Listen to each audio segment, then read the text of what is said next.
Well, hello, ladies, gentlemen, whoever one of you identify as. Welcome back to the Shed of Dread, and welcome to New Who Series 5. And we're now into the Matt Smith era. As always, I'm joined by John the White and the Golden Age Geek. Hello, gentlemen, and how are we today? Hello, everybody. That was a bit of a rough materialisation there. We had to give the console a bit of a kick behind the scenes. Yeah, it's a little bit patchy, wasn't it? We're trying out a new theme. A new host, aren't we? A new streaming host. Yes, we are. We're now on EvMux as opposed to StreamYard tonight. Yes, it's so much better in lots of ways, apparently. So, apparently so. So it says. Yes. Now we've got over our nerves and it's actually started. And of course, we've also got GoldenagedGeek with us. Yes, I think. I'm not sure. He may not be in his chair right now. Okay, well, are you there? Are you there? He's with us in spirit. Hello. He's there. Yes, he's alive. Yay! So welcome. So here we are. It's 2010. No, it's 2011. No, it's 2010. It's 2010. Yes. It's a brand new era, and with Geronimo, David Tennant became Matt Smith, and now we're in the what happens next. Yes, indeed. But before we start talking about Series 5, I have a question for both of you. Ooh. Go on then. Do you remember a time when Doctor Who achieved both record ratings and record critical awards in the same year? Oh, apart from this particular one we're going to talk about, you mean? Because this was when that was still happening. Oh, it was indeed. In Bucket. And I mean, I've made some comments in recent days, particularly about how fandom as a whole right now should be a little bit cautious about the challenge ahead of Doctor Who being a success on Disney Plus. Indeed. But this Series 5, this is when Doctor Who broke out in America like it hadn't done since the 1980s. This was when Doctor Who got big in the States. Matt Smith's first series. And from this point onwards, it was a slow coast down until we got to the disaster that was Legend of the Sea Devils. Yes. Indeed. So, but this is a historic time. This is a time when the show was really on the up and really breaking new ground, breaking into new territories, and becoming an international success. Yes, it was. So this was a special time for us Doctor Who fans, and a nervous time as well. Of course, with good reason. Yes, with indeed. Good reason. But that's how it was when we all sat down in front of our sofas and turned on the television on the 26th of June, on the 3rd of April, 2010. Yeah, 3rd of April 2010. And I remember that night well. So let's start off. So I'd want to know all about the 11th hour, and I know who's going to tell me because it's GoldenagedGeek. Yes. So, judging from the comments already, I think I'm going to have a very different opinion of Series 5 in comparison to most people. That's fair enough. Carry on. Go for it. Take it away. So we'll go through. Run down the plot of the episode, and then we'll dive deep into afterwards. Okay. Yeah, let's go for it. So the episode begins with the newly regenerated Doctor just spinning out of control throughout London. The TARDIS has been blown up because of the regeneration energy. Matt Smith is on the edge of the TARDIS outside. He's almost going to get his private parts knocked off by the top of Big Ben. Fortunately for him, it was close, wasn't it? Nearly killed for 2 minutes of regeneration. That was unfortunate, but no, he got away with it. And then he crashes in Amelia Pond's garden, and we see them meet each other for the first time, and she's absolutely shocked because this mystery man is just fallen out of the sky, and of course, we don't even know who he is at this point. He's still the Doctor, but of course he's going to be a very different character. And when he leaves the TARDIS, we see he's more sort of whimsical. He's a bit more goofy in comparison to the more sort of dark and brooding David Tennant. And we have a weird montage where Matt Smith's Doctor enters the house and he's trying to find out what he likes to eat. So we have a very gross scene where he's spitting out beans and just that's just gross. It's not right, is it? But he finally settles on fish fingers and custard, which has become its own iconic thing amongst Doctor Who fans. It's very strange. Weird. I'm never going to touch fish fingers and custard. It ain't going to happen. I've seen videos on YouTube of Doctor Who fans in No, stop it. Couldn't you use Twinkies and kind of fake it? Oh, no, not even that. No, it's just not right. It's not normal. But it is the Doctor. So carry on. And Amelia informs the Doctor that there is something mysterious hiding within a crack in her room. So the Doctor, obviously, he's very intrigued by this. He loves the mystery. He loves the extraterrestrials. So he takes a look, and we find that there's a gigantic eyeball behind her room. And so the Doctor runs back to the TARDIS, and he promises that he will be back within 5 minutes. But of course, that doesn't exactly go to plan, because he comes back. I don't even know how many years it's easily over 10 years. 10 or 12 years, something like that, yeah. It's supposed to be 12 years, I think, isn't it? She's gone from child to grown up. Yes. In a stripper costume. Well, so she's definitely 18. Yes. And she was like 6 before, so it is, I think it says it's 12 years. Is it 12? I think it is 12 years. Yeah. Sure it is. Yes, carry on. Well, it could be 11 years. 11 years would kind of make sense. Something like any case. Since 11 to 12. We'll just go for 12. Doesn't matter. Carry on.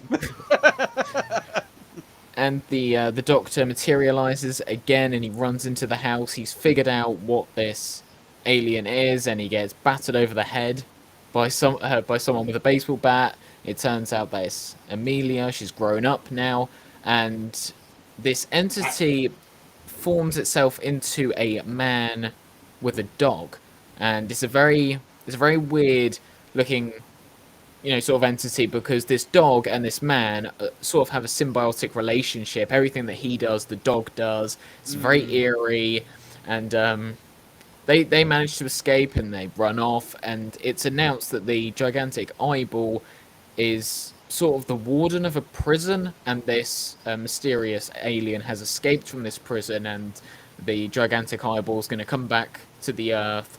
The Atraxi, yes, Sadako correctly informed me there. There we go. Don't eyeball me, Atraxi. You're doing good. You're doing good. Keep it moving. Keep it moving. Go. Yeah, giant eyeballs. Absolutely. Prisoner Zero has escaped.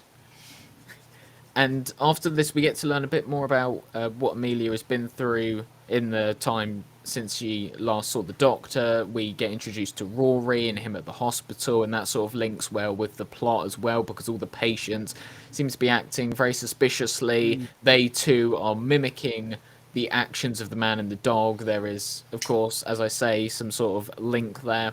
So the Doctor takes the laptop, and of course, I mean, this always happens. It happened in series 1 as well. He taps a few keys on the keyboard, and somehow he's taken control of the entire internet, and he's contacting everyone from China to Russia, getting all the governments together to talk to him to find out how the hell they're going to stop this. And that really is some backdoor keyboard commands for Doctor put into Windows, isn't it? just a little. I mean, Mickey was able to launch nuclear missiles from his 2005 Dell laptop, so you have to take with a grain of salt, I guess. I guess so. You always want the Pridonian Time Lord's login details, that's for sure.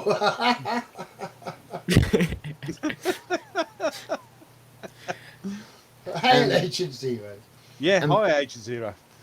And they inform the Atraxi that this is where the alien is. They sort of give it their location. So the Atraxi makes its way to Earth, and they end up at a hospital. Amy and Rory are going there to like investigate the patients and all that, and then this main creature who's sort of like this weird snake lizard thing, and that's all we really get of its true form, which is this sort of like weird snake lizard thing, and it manifests itself as Olivia Colman and two little girls. As you would. So that's just especially when it's little children as well. It's very creepy and eerie when you have like little children doing these very mundane things, but you can tell that they're possessed, and it just creeps me out all the time. Fair enough. The Doctor wants to get there quickly, so he steals a fire engine and he launches the ladder through the window, climbs up, and he confronts the Atraxi. Not the Atraxi, the lizard, Prisoner Zero, I believe the name. Yes, Prisoner Zero. Prisoner Zero, yeah. Yes, Prisoner Zero. And, so they have a big confrontation, and we get a little tease of what's to come, not only in Series 5, but also the rest of Matt Smith era. We get a mention of the silence. Basically, the Doctor stiffs Prisoner Zero. Just a bit. A big spotlight on it and goes, "Oh, Atraxi, here's your boy." And the Atraxi go, "Oh, right, we'll have you back then." Then the Atraxi sod off, and then the Doctor goes, "I'm not having this. Oi, get back here." Yeah. Messing about with a Class 5 planet. Who do you lot think you are? Well, I'm here to tell you something, boys. I'm the Doctor. Look me up. Now, fuck off. I mean, that's basically it, isn't it? You know? Yes. Yes. Leaving's good. Never coming back is better. Even better, yes. Yes. You know, so, I mean... if Doctor Who was regenerated to Jason Stratham, you know, you could just imagine playing that scene. You fuck off. Or Michael Caine could do it. Or even Michael Caine. Well, look, I mean, this is the launch of this new era. This is an episode written to up the tension. Yes. As much as possible. So that every time, everything that could give the Doctor a break or give him an advantage is taken away.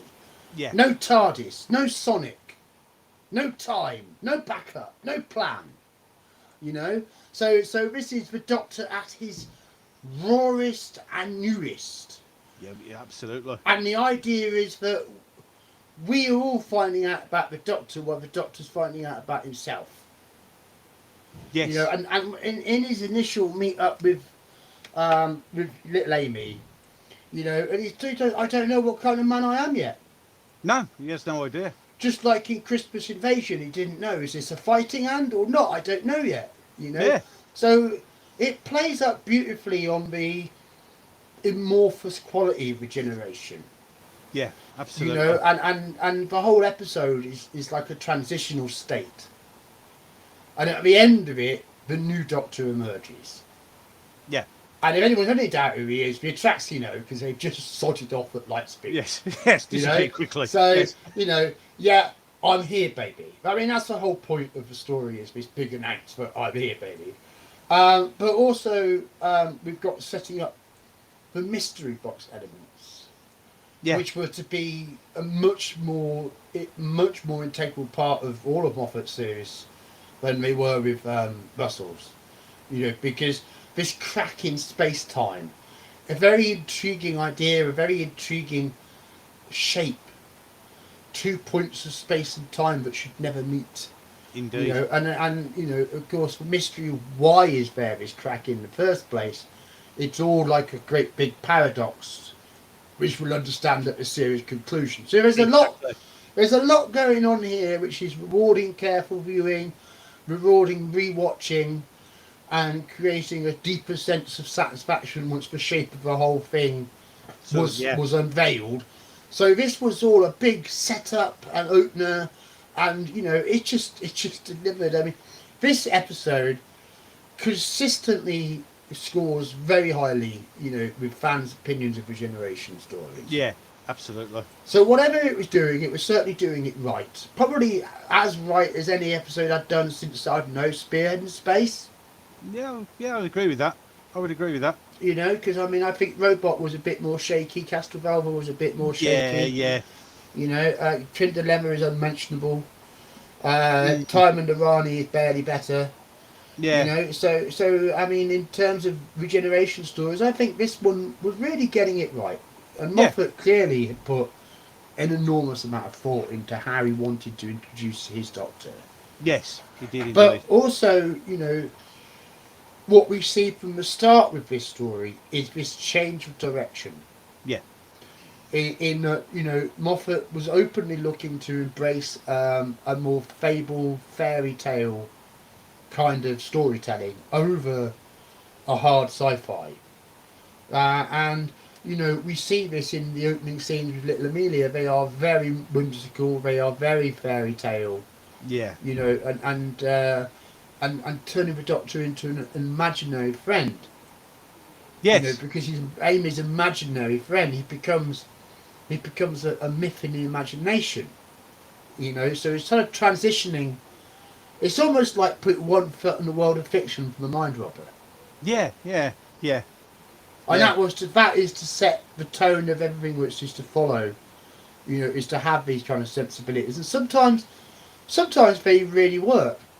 yeah. There's a, you know, I mean, later on, I'm going to be talking about some instances where gawky old mawkish me just like a complete sucker for it. Mm. You know, other times it really grates with me, and I just wish I'd packed it in. You know, so I have mixed feelings about that approach. You know, like all things, it works better sometimes than others. But here it was used it well, and it was used in the service of driving a cracking narrative, which is got everything off to a thumping start. Met Amy, met Rory, met the Doctor, set up the new era. Um, but there is also one thing from this story that constantly intrigues me as a fan, on a lore basis. Mm. When the Doctor remarks to Amy about her not remembering the Daleks. Right. I mean, series 4.5, we have Waters in Mars, where a huge plot point is about promoting. Sorry, you distracted by that message from that bot. Yes, don't worry, I'll get rid of it. Don't worry. Bot. I'll deal with the bot. Beep boop boop. Yes. I completely thrown my brain as to where I was. I was going to counterpoint the underlying surrealism of a something or other, but that's vocal poetry for you. But gosh, no, brain's gone. Never mind. It was a bloody good episode. Should we give it some scores? Yes, indeed. Let's do this. GoldenagedGeek, what do you reckon? I will give this one an A plus. Woohoo! I will give this one an A plus. Well, look, I'm just going to be completely in line with everybody else. A plus, so there. Hey, Yeah, A you plus. thought you were going to get any nuanced criticism there, but no, seriously though. How else could we score this apart from very highly? And what could we score it down on? Well, there's nothing you can score it down on. I really. can't. I'm going for negatives. I'm not seeing any. No. Unless Matt Smith's got a funny face or something. I mean, unless someone wanted to say that was a negative. I mean, that's it, isn't it? It was a bloody good Doctor Who. It was. I mean, what a brilliant introduction. I mean, let's be brutally honest. I love just the getting us off to a flying start with a new Doctor. I love the ending where Amy first gets introduced to the TARDIS when she first walks inside, and you have the Murray Gold music. That, to me, and also going back to the sort of fairy tale element that Moffat tried to go with in this season, it is in a way enchanting. It very much does feel magical, and I know a lot of people criticise this fairy tale element. They kind of prefer hard sci-fi when it comes to Doctor Who, but this just absolutely wins the series over for me. And although I would say, objectively speaking, Series 4 is probably the most consistent and probably the best of New Who, I would say this series is my favourite. So I don't think it's the best. I think it's just my favourite, though. My feelings towards it are the most positive. Yeah. It is. I agree that 4 is brilliant, but there are a lot of episodes in this It's particular one interesting I we like. can have that distinction, isn't it, as to what Yeah. we think is the best show overall in terms of the success at delivering entertainment to a general audience, and what we think is the best show in Yeah, terms of satisfying us as fans. I mean, they aren't always exactly the same. You know, so I mean, that's interesting, you know, because I mean, what you're saying is Series 5 suits your sensibilities the best, but maybe you think another series was more approachable. yeah, Something like that. something like that. Yeah, I like. As I agree with GoldenagedGeek, I love the season we just covered on 4, but this one Yes. there are more episodes. As we've discussed in the backstage, John. There's a couple of episodes that just lock in the head. Yeah, And, they do. You know, and they do, and you can't get rid of them. So, yeah. But I is the agree. next episode going to be one of those? Because Moffat was straight back with another strip the following week as we investigated the Beast Below. Another good one. Oh yeah, it was a good. I like this. I like the premise of this one with it's the space whale, isn't it? It's the one where they're attached to the. Yeah. Brilliant idea. Absolutely brilliant idea. Really Well, did you know, enjoy in this. New Doctor, new companion, what do? Well, first thing is you better take a trip in the TARDIS, and Of you're course, either going go to go somewhere. forward or backwards, and this time it was forwards. Yes. So It we was go off indeed. into the distant future, where we find that the United Kingdom has turned into a spaceship. Of course. Starship UK. Starship UK. And apparently there are other countries out there which are also starships. So the entire of Earth has kind of packed itself up in a big spaceship for each country and legged it. And the Doctor and Amy land and we start to investigate, but the Doctor soon starts to pick up some clues that things are not quite as they should be. And there's an undercurrent of fear. Yes, definitely. A sense of hidden oppression. And what does the Doctor do when he finds that when he gets a feeling like that? Well, he damn well sticks his nose in, of course. Well, of course he does. It's the only thing he does best. So him and Amy, they set out to poke their nose into all of these various aspects of what's going on. I mean, they get into various scrapes. They get chased by smilers. They get menaced by tentacles coming out of the ground, and eventually they find themselves somewhere which isn't very spaceshipy at all. Because it's all fluidy and squishy and fleshy and smelly. Very smelly. They're in a stomach. A stomach which they get vomited out of. Lovely. Brilliant. And that's how the Doctor discovers that there's a very large life form underneath Starship UK. UK, indeed. Because it turns out that this whole spaceship is more of a wagon, really. More of a pagoda, which has been popped on top of the back of a giant space whale.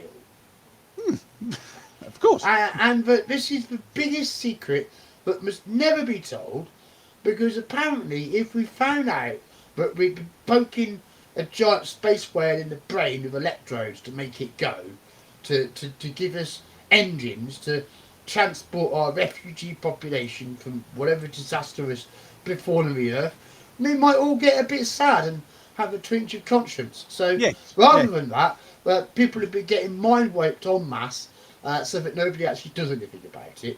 And the situation's been ongoing for donkey's years. Yes, indeed. I mean, aren't we on Queen Elizabeth X?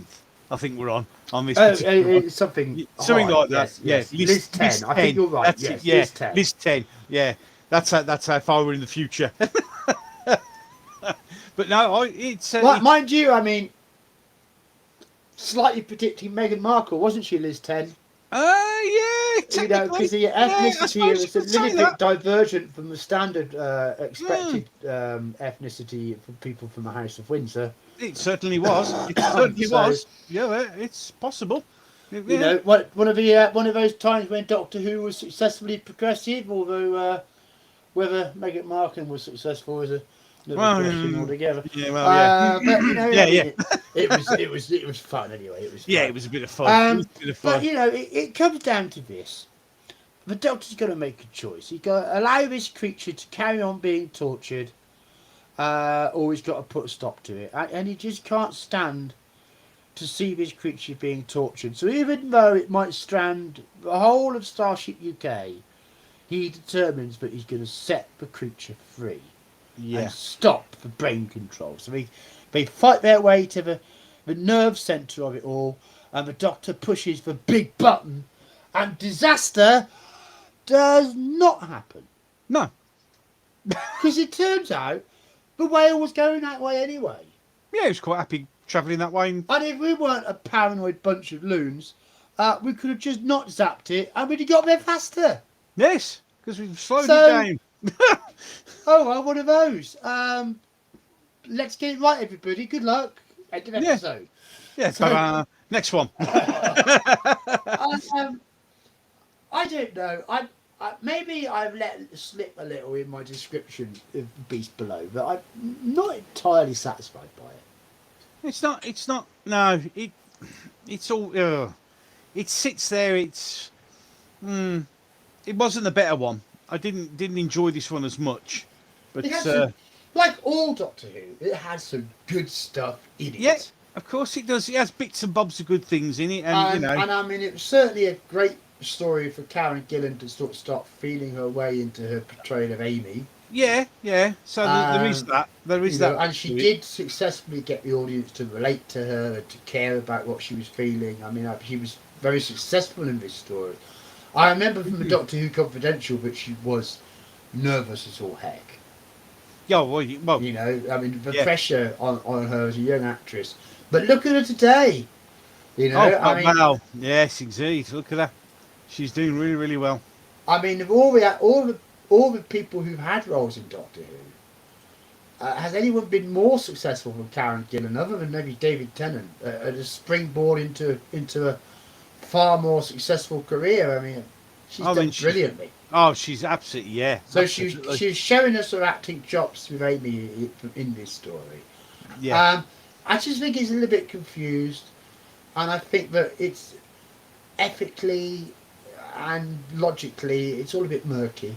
Yeah, it seems to get confused what it's really trying to put across. It does seem to be confused about exactly what its most important message is. Exactly. So you get a muddled message in the end, really. Don't get caught in the stomach of a giant star whale. Sort of thing. Yes. Kind of. So, I mean, what about you, Golden Age Geek? What would you say on this episode? How did it strike you at the time? Were you really happy with it? This episode isn't one of my favourites. As you say, there are moments in it, and my favourite moment, I would say, of this episode, the only moment that really sticks with me, is when the Doctor gets angry at everyone for making him choose whether he has to basically condemn the people or free the creature, and he's very angry because he has to make a decision, and he doesn't want to do that. With the previous incarnation, that was about getting over power and getting through the struggles with that, and having to get over the fact that he ended the Time Lord. So again, he's been faced with the decision to have to commit basically genocide with the humans on that, or to kill the creature. And the thing that works really well with Matt Smith's Doctor is that most of the time he's very fun and goofy, but when he isn't and he does get serious, then you know he means business, because he goes super serious. And I think this episode really showed the full range of his Doctor. It showed him running about, talking to the children, making them optimistic, but also dark when he needs to be. Yeah. See, I remember some of the press before Series 5 comes out, and they were quite questioning how effective Matt Smith was going to be as the Doctor, because they were sort of looking at what they were seeing him wearing in set photos and stuff, and can he really pull this off, and all this sort of thing. There was all that kind of speculation. So, over the course of Series 5, of course, Matt gets to show us just how bloody extraordinary he is as an actor. Yeah. And that would blow all those doubts away. But they both had a lot to prove, and scenes like the finale for this did give them the first chance to really get into a scene, and they were both very effective. And of course, it was Amy's insight that the creature was old and the last of its kind, and therefore compassionate, like the Doctor. Indeed. You know, Indeed. but showed her value to the Doctor for her perspective on life, and being able to give him a way of looking at things in a new way that led to a much better outcome. So there are those kind of lessons in there. Yeah. I'm trying to think, can I give it a B minus? But I have to say, I can't feel anything elevated it out of C plus for me. So Yeah. I think that's where I'm going to live with this one. I think I'm going to go for a C plus. I'll have to agree. It's not quite good enough to get a B minus, so it's going to have to settle at a C plus. Definitely. So I mean that's interesting. Golden Age Geek, could you improve a C plus? No, I'd go with that as well. Right. So again, look at this. Your panel is a unified hive mind. Beautiful at the moment. Yeah. Resistance is futile. C plus. Yes. Oh, 6 out of 10 is C plus. Yeah, C plus. Yes. But no, it's considering how highly this season is thought of, and considering we've just given the second story a C plus, it's interesting the journey it takes, because next up it's Victory of the Daleks. Now this one's good. I like this one. I actually enjoy this. It's a good Dalek Gobby story. likes this one. Yeah, I like It's this the one. Spitfires, isn't it? Yeah, well, it's all World War. It's all World War II, isn't it? I mean, it's not going to make me excited. Yes, Spitfires with lasers. Charlie boy to the Doctor. Charlie boy to the Doctor. Yes. Carry on, old chap. Tell you Runs how. away. Oh, it takes me right back to the worst. Yeah, Battle of Britain. But no, I do like. It's a good story. It is a good story. I like this one. Mark Gatiss, coming back with a new script for the season. Yep. And somebody had the idea that it would be a really good time to redesign the Daleks. Yes. And we had a nice, colourful cover on the Radio Times and everything. Indeed. But the basic premise of this story is, as you say, it's World War II, and the Doctor gets a message on the psychic paper, or is it the telephone? The TARDIS phone, perhaps. I think it's but he needs to hoof it back to the War Office in the middle of World War II, because Winston Churchill's got this new super weapon, and he needs to know what the Doctor thinks. Yes, indeed. So the Doctor turns up, and who should trundle along in some lovely camo green paint with a tray, serving tea, but our old friend, an Ironside. Sorry, a Dalek. Now, they may have got Churchill bamboozled, but the Doctor is not fooled. No, not in the slightest. So upon seeing a Dalek helping out the British forces in World War II, and upon seeing a single Dalek take out an entire strike wing of German bombers and so forth, he goes a bit mental. Winston, what are you doing? Then he proceeds to batter a Dalek with a big iron stick, to try and get it to show that he is more than a tea-serving functionary. Yes, indeed. He also does this weird spin kick on the Dalek as well. Yeah, No karate. reason.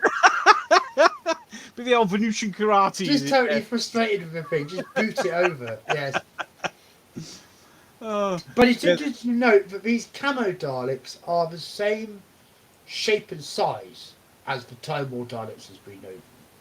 It's clearly a Time War Dalek painted green. Yes, with some. In terms of its design. But after the Doctor's done his battering the Dalek around with an iron bar bit, the Dalek, of course, he's not having any of those dents. His paintwork is unfazed. No, it's completely unfazed. But he goes, cheers, mate. That's everything we wanted to hear. Because the Doctor's just gone on about how they're the Daleks and they're the most evil creatures in the entire universe, the children of Skaro and whatever. And the Dalek goes, Bill, that's just what we wanted. And then it cadoodles, and then the Doctor goes to chase it, and there's a Dalek spaceship. Of course it is. Yes, because it was hiding in the moon, isn't it? Around the back of the moon. Oh. And it turns out that inside the Dalek spaceship is a Dalek Time War device. Yes, indeed. Called the progenitor device. The progenitor. And its purpose is to rebuild an entire race of Daleks. There's just one problem. The Time War Daleks have got so mutated by messing about with time that they're no longer recognisable as Daleks to the machine. No. So they can't turn it on. No, because he doesn't recognise them. Giant Dalek making factory, no on switch. Brilliant. So Absolutely what brilliant. could they do? Well thought out that was. Good plan. What can they do? Well, they're going to have to get this stupid projector device computer to recognise they are the Daleks, and who better to do that for them than the Doctor? So they've set up this entire situation where they could pretend not to be Daleks and get the Doctor to rant at them, demanding that they accept that they are Daleks, so they can record that, feed it into the projector device, and birth an entire new Dalek species. Awesome. So Great that's plan. just what they do. That's pretty much what they did. Yeah. Yes, and there's a whole lot of dry ice and stuff, and then out come the new multicolour Daleks. Yes. The drone and the scientist and the whatever the others were, because everyone seemed to forget very soon afterwards. Yeah. But Them Daleks. Yeah, one of them had something to do with type, which sounded quite funky. And the other Daleks went, we're not worthy. Indeed, you're not. Zap, zap, zap. Which, yeah, nice, lovely. So Thanks for now that. we've got the Daleks, and because they come back and they've got a new race of Daleks, well, they better mess about with planet Earth, hadn't they? So, they're going to anti-blackout the United Kingdom so that we could get flattened by German bombs. Nice of them. That. Very nice of them. Just for a laugh, really. Just for shits and giggles. Yes. Shits and giggles. So for equal shits and giggles, the guy who thought he was the inventor of the Daleks, but really it turns out he wasn't the inventor of the Daleks, he was actually a robot, had also been working on a way to send a Spitfire into space. Because you'd want to do that, of Because course. he had some spare time. Of course, yeah. And amazingly, these designs can be implemented off the blueprint into reality almost immediately, Amazing. allowing a crack wing of fighter Spitfires to go up into space and engage the Dalek ship directly. Amazing.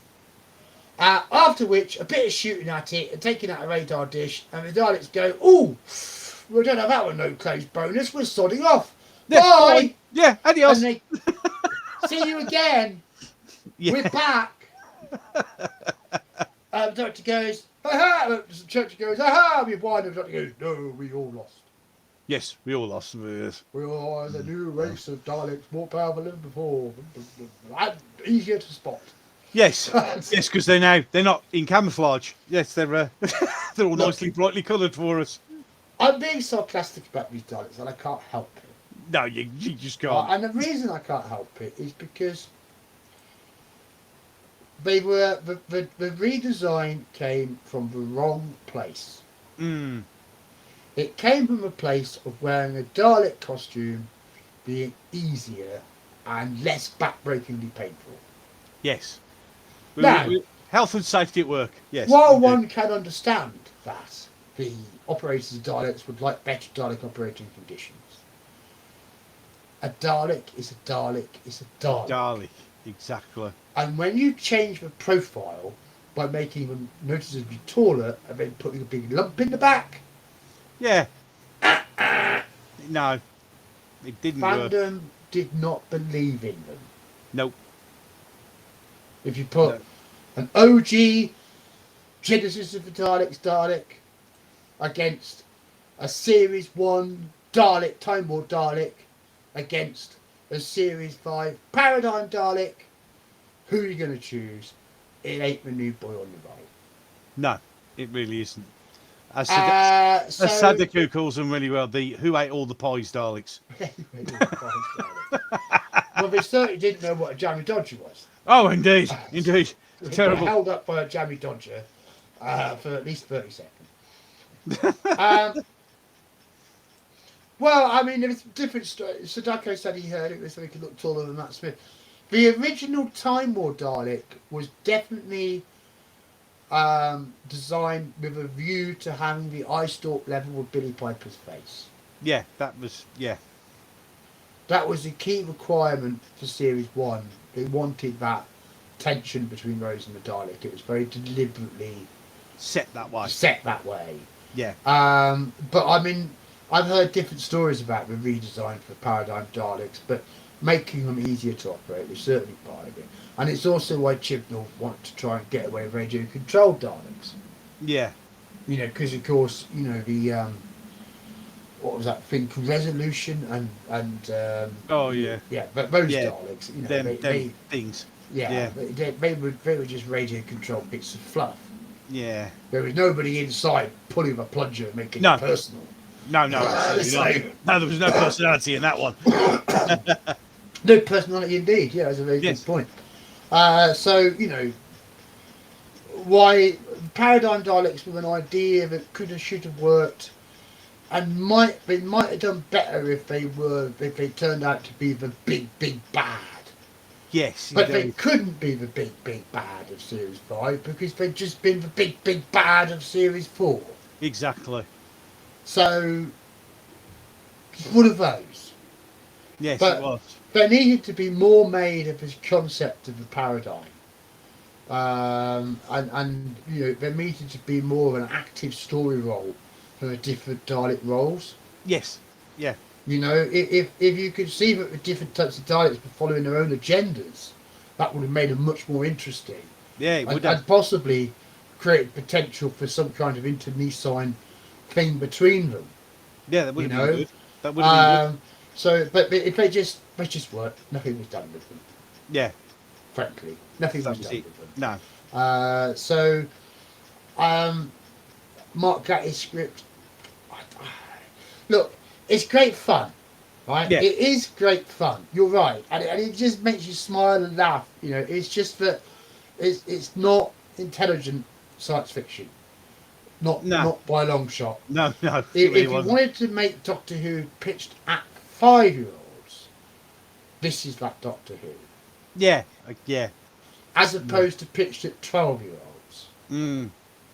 I just Indeed. think it's ultimately it's too dumbed down. It's just a bit too juvenile, and it's fun, but very Yeah. forgettable. But that's Yeah. all my opinion. I want a Golden Age Geek, friends. Yes, indeed. This episode, as you say, is a fun one. I wouldn't say it is one of my favourites, but I do like the setting, the World War II setting. I always love historical settings. It always just wakes up something within me. I like that kind of storytelling. One thing I do have to give this episode credit for is that the Ironside Daleks, you know, them being featured in this episode, it actually inspired the creation of a poster I have in my room, which is a World War II propaganda-style poster with a Dalek, an Ironside Dalek, and it says "To Victory" on it.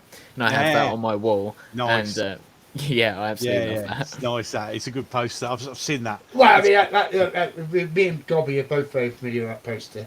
Oh, it's a brilliant poster. And you know, it is of course a pastiche on real propaganda posters. Yeah, it is. It's very well Well, done. you might call them propaganda, but I would call that in itself subversive German propaganda because they're glorious pro-British, morale-rousing public notices. Yes. You know, Yes. because we had a war to win. You know. Oh, that minor Yeah, inconvenience of a war war to to win. Yes. This slide issue. Yes, side issue. I must admit, a few Daleks on side might have made a bit of a difference. Oh, yeah, just a bit. Sorry, back to you. Yes, back to GoldenagedGeek. Carry on, sir. The redesign of the Daleks to these weird, like, M&M Skittle Daleks, it didn't infuriate me. I think it's just something that I laugh at and sort of meme. It's not something like what we've seen with the most recent era of Doctor Who, where I'm absolutely infuriated with the change. It's something which I go, yeah, well, I mean, the writers forgot about it, really, anyway, so it's just something to look back and laugh at, in my opinion. So, Yeah. Making the Daleks colourful was not the issue. It's It the wasn't the size. It's colours. just everything. It wasn't I the colours. didn't like them. But the size was a big part of it. Oh, they were huge. They were massive. Absolutely massive. The colours, well, weren't the colours done in the movies? So Yes. yeah, so you kind of get off. But I don't know. I mean, Sadako said he did like the new voice for them because they had two people, didn't they, doing the voices? I think, if I remember quite rightly in this one. Yeah, they had. What was the names? Can't remember the names off the top of my head. One of them was called Nick Briggs. Yeah, one was Nick Briggs, obviously, but there was I can't remember the name of the other guy who did apparently Dalek number 2, and I can't remember that. You know, We'll have to look that up sometime. Who was Dalek number 2? Who was Dalek number 2? Don't worry, I shall think about that as we carry on. Well, I mean, do you think the story had any particular outstanding merits, GoldenagedGeek? No, not really. Not like the last one. I don't think there's any memorable moments. But not for good reasons anyway, I wouldn't say. Do you feel ready to go for a score? Yeah, I'm ready to go for a score if you are, sir. Well, Go on then. Here's mine on the table. D. Fair enough. Nice. I would go C+. I liked it because of the history, but it was a bit silly in places for me. You know, the Spitfires in space was a little bit too much of a reach. But history was great. Without the history, without the history, we'd have been struggling. Heading towards a D minus. Yes, we would really be struggling. So yeah. What about you, GoldenagedGeek? What are you at? I was gonna say C+ as well. You're C+. I'm just going down below a C on this. I think it was a subpar effort. For its merits, and it is enjoyable as long as you can turn your brain off. Yeah, it was. So it depends what you want. If you want a Doctor Who where you don't have to think very much and just enjoy the pretty lights and colours, this is one to go for. If you want an episode that's going to impress somebody else, pick another one. Yeah, pick another one. I have found out who did the second voice, by the way. Aha! Barnaby Edwards did voice for Dalek 2. Well done, Barnaby. But Nicholas Briggs did all of them bar that particular Dalek number 2. Okay. Don't ask. So there you go. There you go. Sorted that one out. I suppose even for Nick Briggs, it's nice to have someone to play off against now and again. Well, yeah, you got. Yeah, you have. Really, let's be honest. So there you go. So we thought that was, so far that one was. It was. So far we've got off to a good start, but things are spiralling a bit. Yes, we're dropping a bit.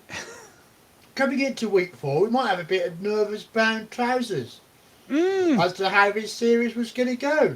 Yes, but worry not, boys, because it's game on, straight in, 2-parter, Weeping Angels. Time.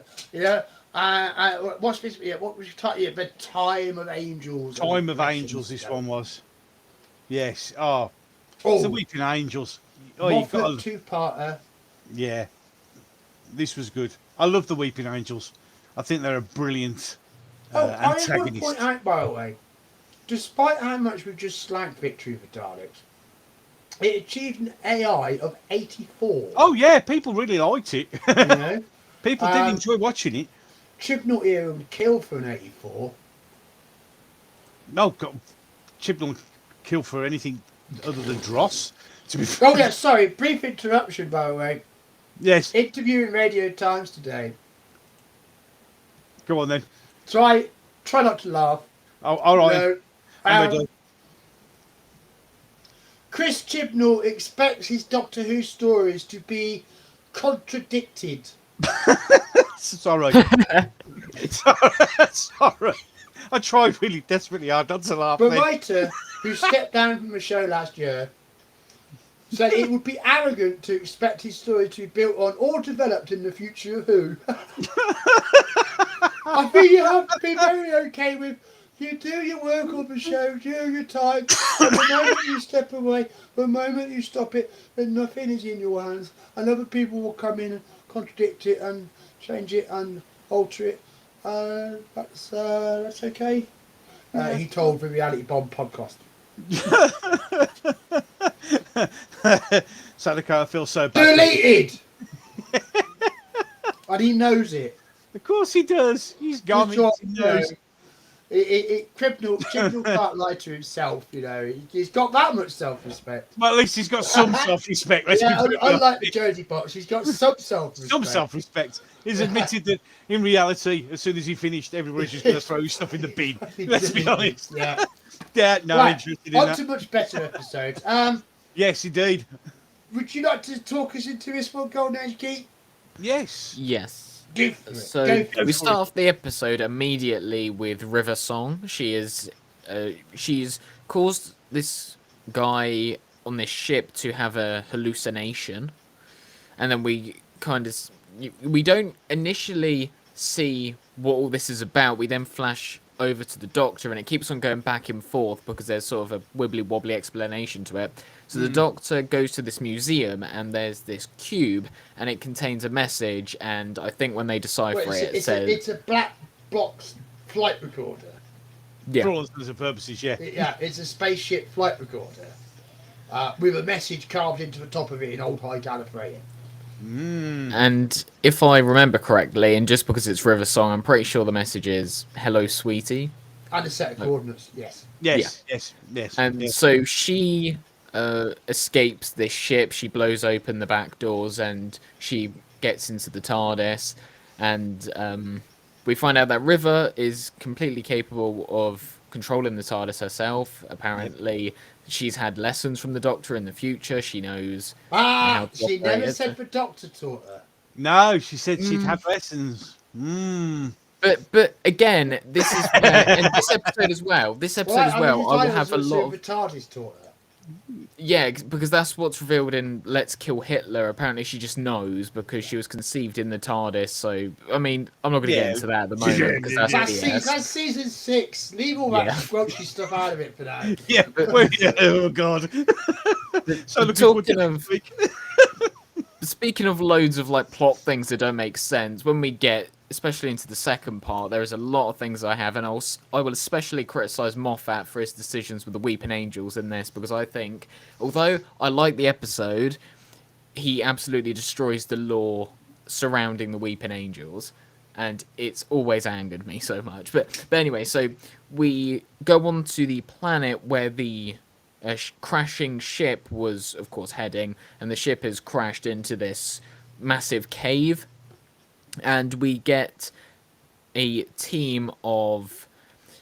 They're dressed in military attire, but they are a member of the Church of the Papal Mainframe, which is explored in Series 7, which is where the Silence come from. Yeah. And they are going... You can have religious armies, crusades, so, I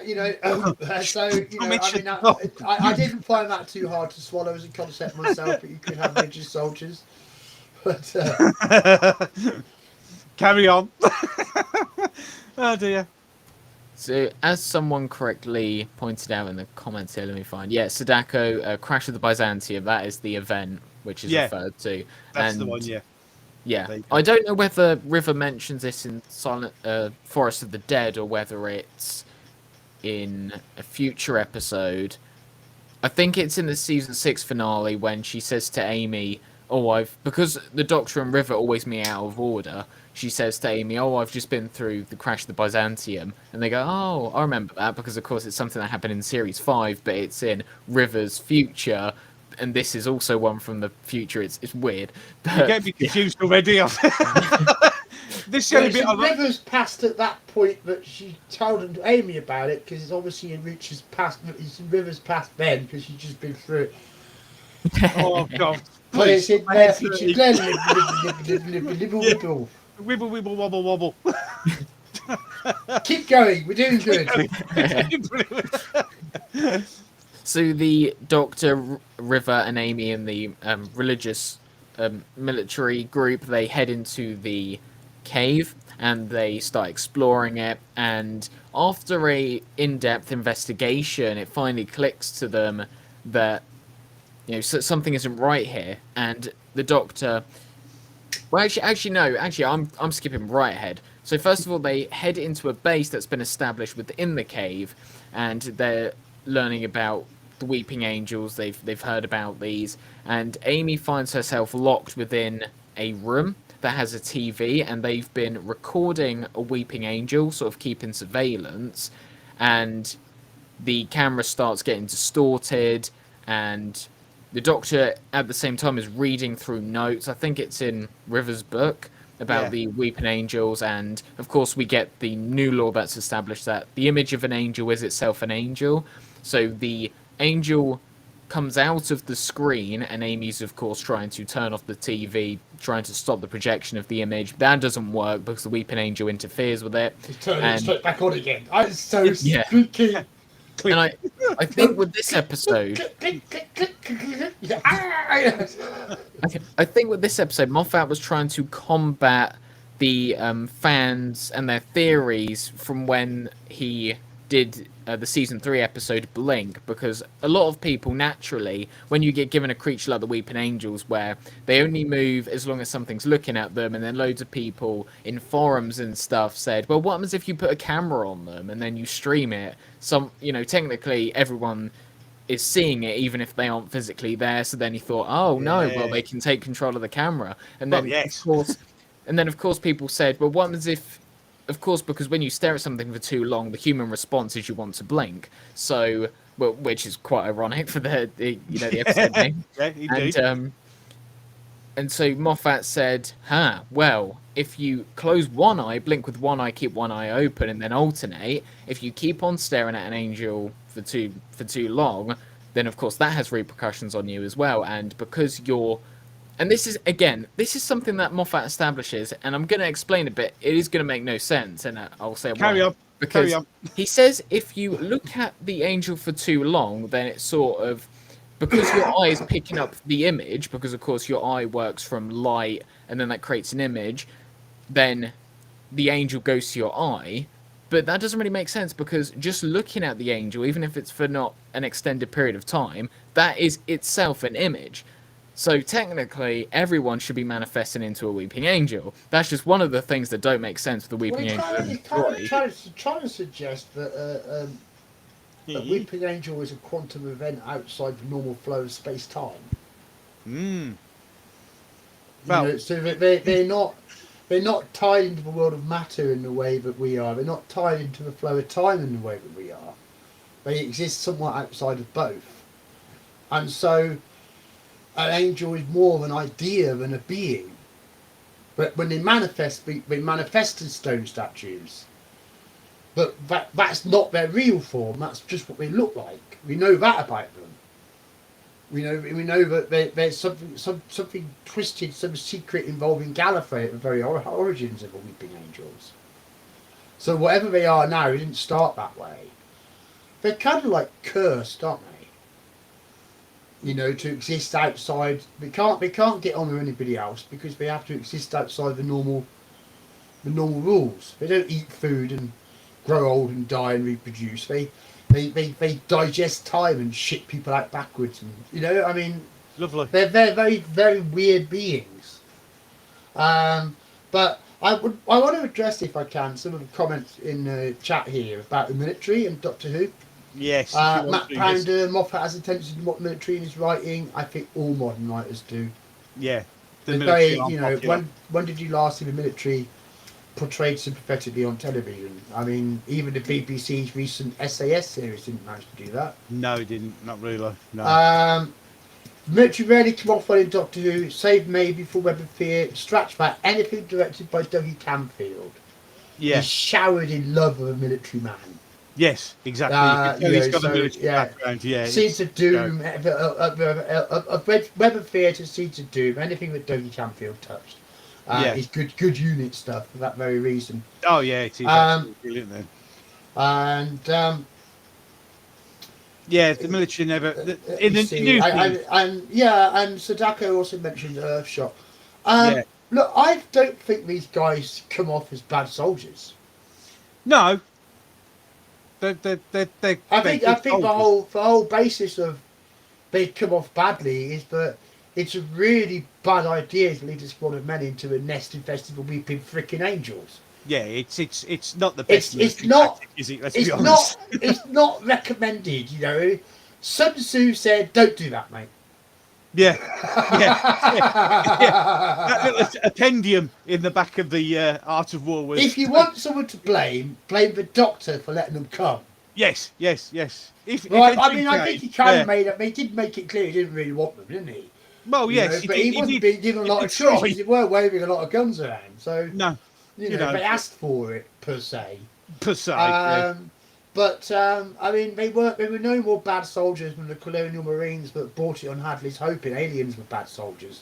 Well, no. You know, They were, bad leaders is perhaps another question when you take the freaking hammer off the guys, because if they start shooting, it will start a nuclear bomb. Well, and also to be fair, they were just slightly overconfident, which is always a bad thing. A little bit unprepared. Yeah. They weren't Americans. They were space Americans, though. They were space Americans. Overconfident. Never be overconfident. It doesn't work well. It never works well when you're overconfident. But yeah. But you know, I mean, I didn't think these guys were bad soldiers or a bad depiction of soldiers. I just thought that was a really bad situation. There wasn't one you wanted to be walking into. No, absolutely not. Well, I'll pick up a little bit from here, shall I? Because we are investigating this temple, and as the investigation carries on, something starts to drop because it's been bothering River, and it's bothering. It does something in the back. It's obvious, but you should be seeing it. You just can't see it right in front of his face. Yeah. And then he remembers this species, the Atlans. They have 2 heads. But none of the statues filling this temple have 2 heads. They've all got 1 head. And it's funny, but when you look back at me... Oh shit, they're moving. Yes. Uh-oh. This entire place is full of weeping angels that won't go to die! Yes, indeed. And die they do. Right, so then... Get scared, very scared, and then do some running. Lots of running. And then Amy, of course, having had her encounter with the television, it seems to be rubbing dust out of her eye, which is a little bit concerning, but something's going on there. So things are starting to come to a crisis. What can you do apart from fire a gun at a globe in the ceiling? Because the one thing you should never, ever, ever do with a Doctor is put him in a trap. Put him in a trap, yes, indeed. End of part 1. Great. I believe at the time there was, when the Doctor says there's one never think that you put in a trap. What's that? Me. I believe when he said that, there was an advertisement for the Graham Norton show that distorted the audio so no one could hear him at the time. There was huge backlash to that. Yeah, it wouldn't surprise me. Wouldn't surprise me at all. But no, that bit when they... respect to Graham Norton not to be born lightly. No, indeed. Brandon responded. Yes, we did. He learned his lesson that day, did he not? Look, this is Moffat proving why he got the showrunner job. Yeah, exactly. This is a hell of a story. This is one of the most motion picture movie action thriller scripts I could really think of that New Who's managed to produce. I could see this being a film. It's very filmic. Oh yeah, when you look at it, yeah, it is. And it's filmed that way as well. I mean, it looks great. This episode looks great. And the opener is just, what the hell? Brain blowing, you know? Just fantastic, you know? I mean, River was working for some fans at this point, not working for others. And I think for the fans that she wasn't working with here, she would really go on to not work later. No, but if you're on board with River Song Drive, and this was a thrilling start to it, you know, this was her coming into this new era, meeting a new Doctor for the first time with a big bang, and you know, Alex Kingston loving it. Oh yeah, and she's glorious, absolutely glorious. And you know, Matt and Amy building on their working relationship, absolutely. You know, pulling great material out, great supporting cast. And just, you know, real tension, and this is one of the Matt Smith stories I enjoy the most. It is good. It is good. I do. Yeah, this one. It is good. This one I've enjoyed rewatching quite a few times. So I find it very satisfying. So shall Yeah. we push into part 2? Well, should we part 2, or are we gonna? Or what, should we? Should we do Yeah, a we'll do a score? score. We'll do a Do a score score. Do a score of overall. part 1, We'll do a and score then, for part 1. Okay. and then yeah, we'll do a Golden score. Age Geek, score part 1 for me. I would give it an A, not an A plus, because I think as we go further on, there are some especially outstanding episodes. This is purely for part 1. Yeah, so just for part 1, I would say A, not A plus, because again I do have some criticisms of the lore surrounding the Weeping Angels, and I totally agree with you, John. There are certain things which you could look into the Weeping Angels and say they exist outside of our universe, that sort of thing. I just think with Moffat, and these are his creations, he seems to just be backtracking a lot and seems to just be messing up his lore, and it could make sense, but it just bothers me so much because it's never really explicitly said. It's all I would say, as a writer, that when a writer does something like that, it's because they've created something which is too constrictive. Mm. You know, I mean, Blink was Blink was per se a one-off, and it only became as big as it did because it came over as well as it did. You know, I mean, it had a lot of things going for it, including obviously Stephen Moffat's script. You know, so Blink was in a good position from the start. But you don't know a new monster to Doctor Who. You know, you idea, you hope it works for that one story, and then you've got to try and do something else with them.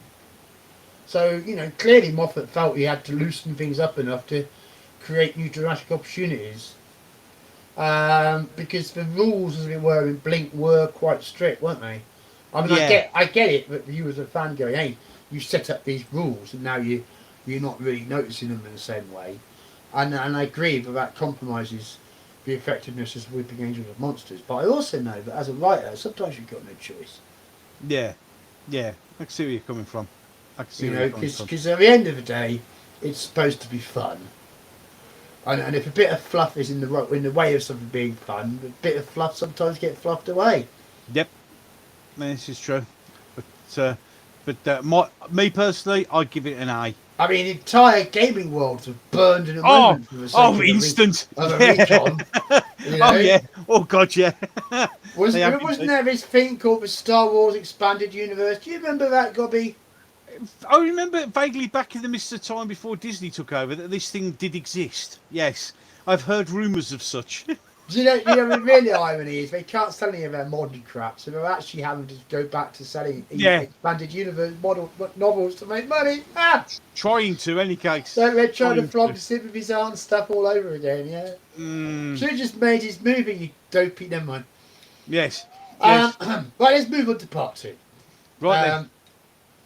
So, this firing a gun at the globe was all about making gravity flip. Suddenly, aha! They're standing up, what would be to us upside down, on the ceiling, you know, on the bottom of a rocket, and there's a hatch. Quick, get in! Before those Weeping Angels also work out about to get up here. Oh, we've got wings, damn it. And all the lights are going on and off. Over in the corridor. Hey, keep firing, don't stop. And everybody's in, and I think a couple of guys cop it at this point, get their necks snapped. I think they probably did. You know, and they're in this first control room of the spaceship, and they're trying to come up. Whoa! What can we do? What's the plan? And then the Doctor opens a big door, but where they need to get to is through the internal forest. The internal forest. The internal cyborg forest. Of course. So, pursued by Weeping Angels, they traverse the cyborg forest. During which, at one point, the Doctor seems to go away and then come back again and talk to Amy with her eyes closed because she's keeping the Weeping Angel inside her at bay by shutting out stimulus. Yes. Keeping her eyes shut. And then he has some advice for her. And it seems a bit strange that he popped back when he seems in such a rush. But then we get back on with the story. And that's in no way foreshadowing the end of the series. And then, here's the doohickey. And if we push this, all the Weeping Angels will get sucked into the sort of vortex kind of thing, which is great. That's just what we want. And woohoo, we all got away with it just. Yeah, just. There's not actually a lot more plot going on than that. No, it's all a big urgent chase with a technological fix at the end. Because the Doctor opens a crack in time and sucks the angels into it. Yeah. Basically. Basically. Which is a hell of a way to get rid of them. But, yeah. You know, and it's certainly very weird and freaky, you know, and I mean, I think that the story does that part of things really well. But, you know, that's how it is anyway. What was your view of part 2, GoldenagedGeek? Again, I really like it. And one moment that it isn't gone into like so much depth. It's there, and it's something to leave you with. Is when the leader of the military group is being strangled by the Weeping Angel, and the Doctor is discussing life, and he says to the Doctor, "Sir, you knew me at my best," which sort of makes you think, "Oh, there is more to this character." I mean, it's never going to be followed up on, but it does give you something to think about. Because he's telling us that he wasn't always like this. He wasn't always a hero who was willing to sacrifice himself. You know, so we think, oh, like, what has happened through his life to put him where he is now? So that's something that's always intrigued me. Yeah, it's a shame we never went back to that. It is a shame, because you're right, there was something there, but we never got any further, did we, sadly? I mean, Big Finish will probably make him a Time Lord and make him... Oh, yeah. They're just insane. But, again, with the Weeping Angel thing, one thing that also annoys me, like, as I said, there were a few things in the last episode, is when the Doctor says, as long as the Weeping Angels can think... No, as long as they believe you can see them. But again, that goes against the fundamentals of the Weeping Angel, because they don't choose to appear as statues. Biologically, that is how they appear once they're observed. And that's what was stated. And again, I understand that Blink had to be restrictive to make the tension that much high, and it was set within an enclosed space. You do have to set a bunch of rules to make it that much more scary. But again, all the rules are just out of the window in this episode, and the idea that the Weeping Angels can just choose when they are statues, and also one thing that really annoys me is when we see that scene where we see the Weeping Angels move. So when Amy looks away from them, and you see the Weeping Angels turn their heads, and that's not how it should be, because the Weeping Angels can only move when they're not observed, and they're not observed right then, but they should appear in their true form, because no one is observing them. But again, they stay within the statues. Does the fourth wall count? No. You know, if you're observing fictional quantum lock beings from... Yeah, I mean, I don't know. You've got to make your own mind up, really. I mean... And even if it was the fourth wall looking at them, we are observing them, so therefore they should not be moving. I think the thinking was that to actually see one move would be creepy, and actually I think it is. But I think it is also compromising, so, you know... Yeah, it's Here's the sad fact, boys. This is the second best Weeping Angel story. Yeah. And the first best was before it, not after it. Right. So for all that New Who talks about Weeping Angels being one of New Who's success, New Who's not done the best with them. No. It's a shame, really, because they're... Damn shame. It is, you they're know, great, I mean... adversary. Really imagine if turning Jodie Whittaker into a Weeping Angel in Flux had actually been about something. Yes. It would have been, again, missed opportunities, though, isn't it? It's always when they do things like that, you weaken the monsters that you're exploiting to do that with. Yeah, exactly. So, you know, bad habits, everybody. Yes. But I mean, Sadako said that he thinks part 2 is very solid. So do I. It is a very solid scripted episode. It's just that it's all a massive resolution. Yes, that's all it is, really. You know, the driving things forward is all in part 1, the resolving it is all in part 2. Yeah. So if I want to talk about the plot of part 2, there isn't much plot. No, it's just resolution, isn't it, basically? Yes. Yeah, that's all it is. But, you know, overall, just cracking story, very strong, was received really well, and totally gave a boost to Matt Smith's first series. Yeah. Because people who'd hang on for week 5 were hang on for week 4, sorry, were getting some serious payback. You know, they was really getting rewarded for sticking with the show past its first 4 weeks, and that's always good. So, you know, On the whole, part 2, I've got to score it highly. I mean, I think this is for show getting it right. For any issues we have with the Law of Weeping Angels, this is the show getting it right. So I'm going to go for an A for part 2, A overall. I will go A overall and A for both part 1 and part 2. It's an A all over for me. Right, brilliant. Golden Age Geek. I will say A as well. I know I made it sound like I absolutely despise this episode, but I don't. I still like it. It's just the fan in me has to nitpick at these little still things. happy with what you've eaten. Yes, exactly. Yeah. I mean, it is a very happy dose of Doctor Who. It's just that, I wish it had been a bit more like this. Or Moffat missed a trick there, or Moffat shouldn't have let that angle go. Hindsight is, of course, wonderful. But, okay, so we're really starting to crack into this series now. We certainly are. And if really creepy stone statues weren't enough to freak you out, now it's vampires. Vampires. In Venice. Indeed. Great place for them. In 1580. So we're back to Earth and we're back to historicals. But of course, there's been a bit of a crisis at the end of Flesh and Stone.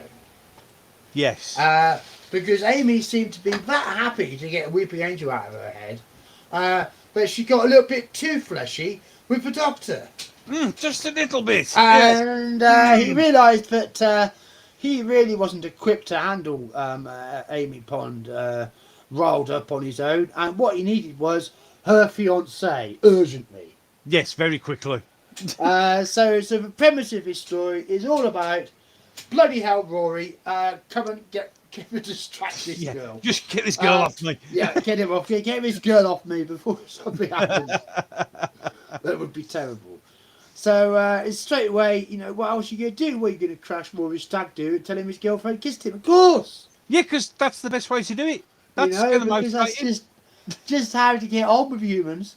Yes. But nevertheless, Rory might be a bit miffed about that, but he can't turn up the chance for a romantic weekend away with Amy, and so they all find themselves in Venice.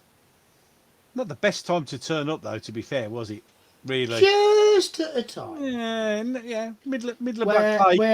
Where impoverished families are giving up their daughters to this school, which turns out to be a bit of a school for vampires. Just a small school for vampires. Small school for vampires. Yes. Yeah, just a little bit. Yeah. And of course, the Doctor cottons on to all this. And what else is he going to do but investigate? Hey, stick his nose in again. Yes.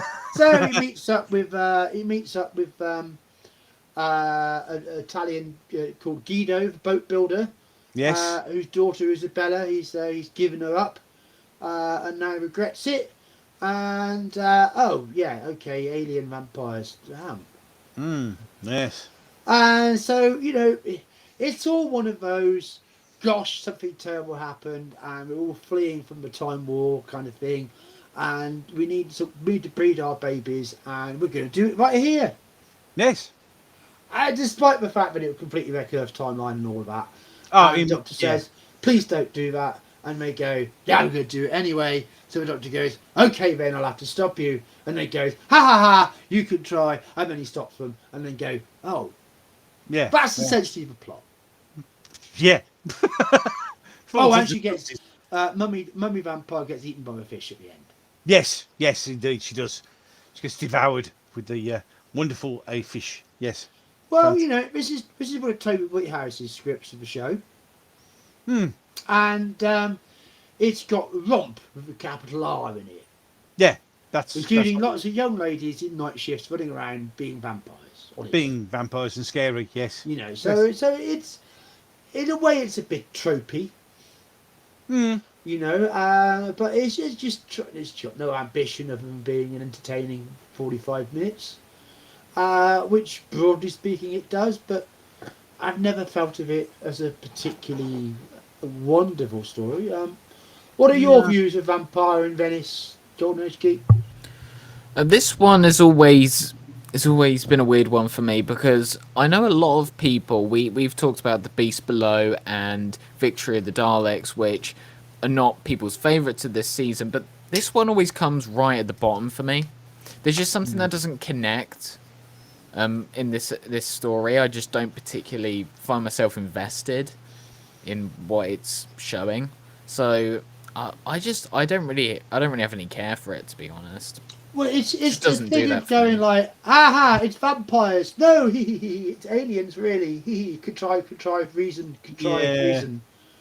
Yeah, And then over convenient resolution.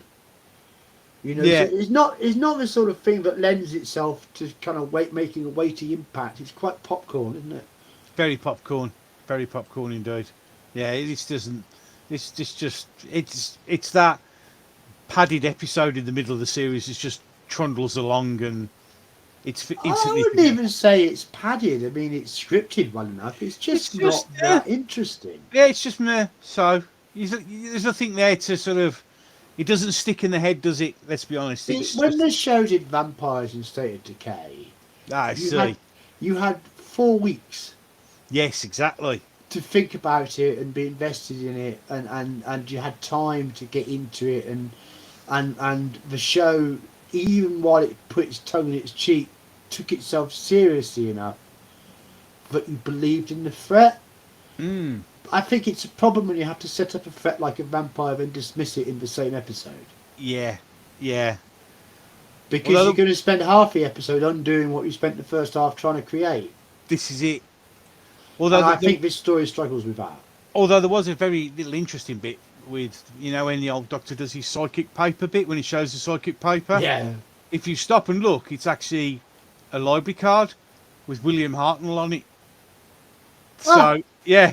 Well, fair enough. It's just one of those, I watched there's obviously people who just spend hours just doing this. And that's Yeah, someone in the design department spent an afternoon making yeah, that. Yeah, so when they flip it up, it's got the library card and it's actually got William Hartnell's picture on, which I thought was quite cool. But that was about the highlight of that particular episode.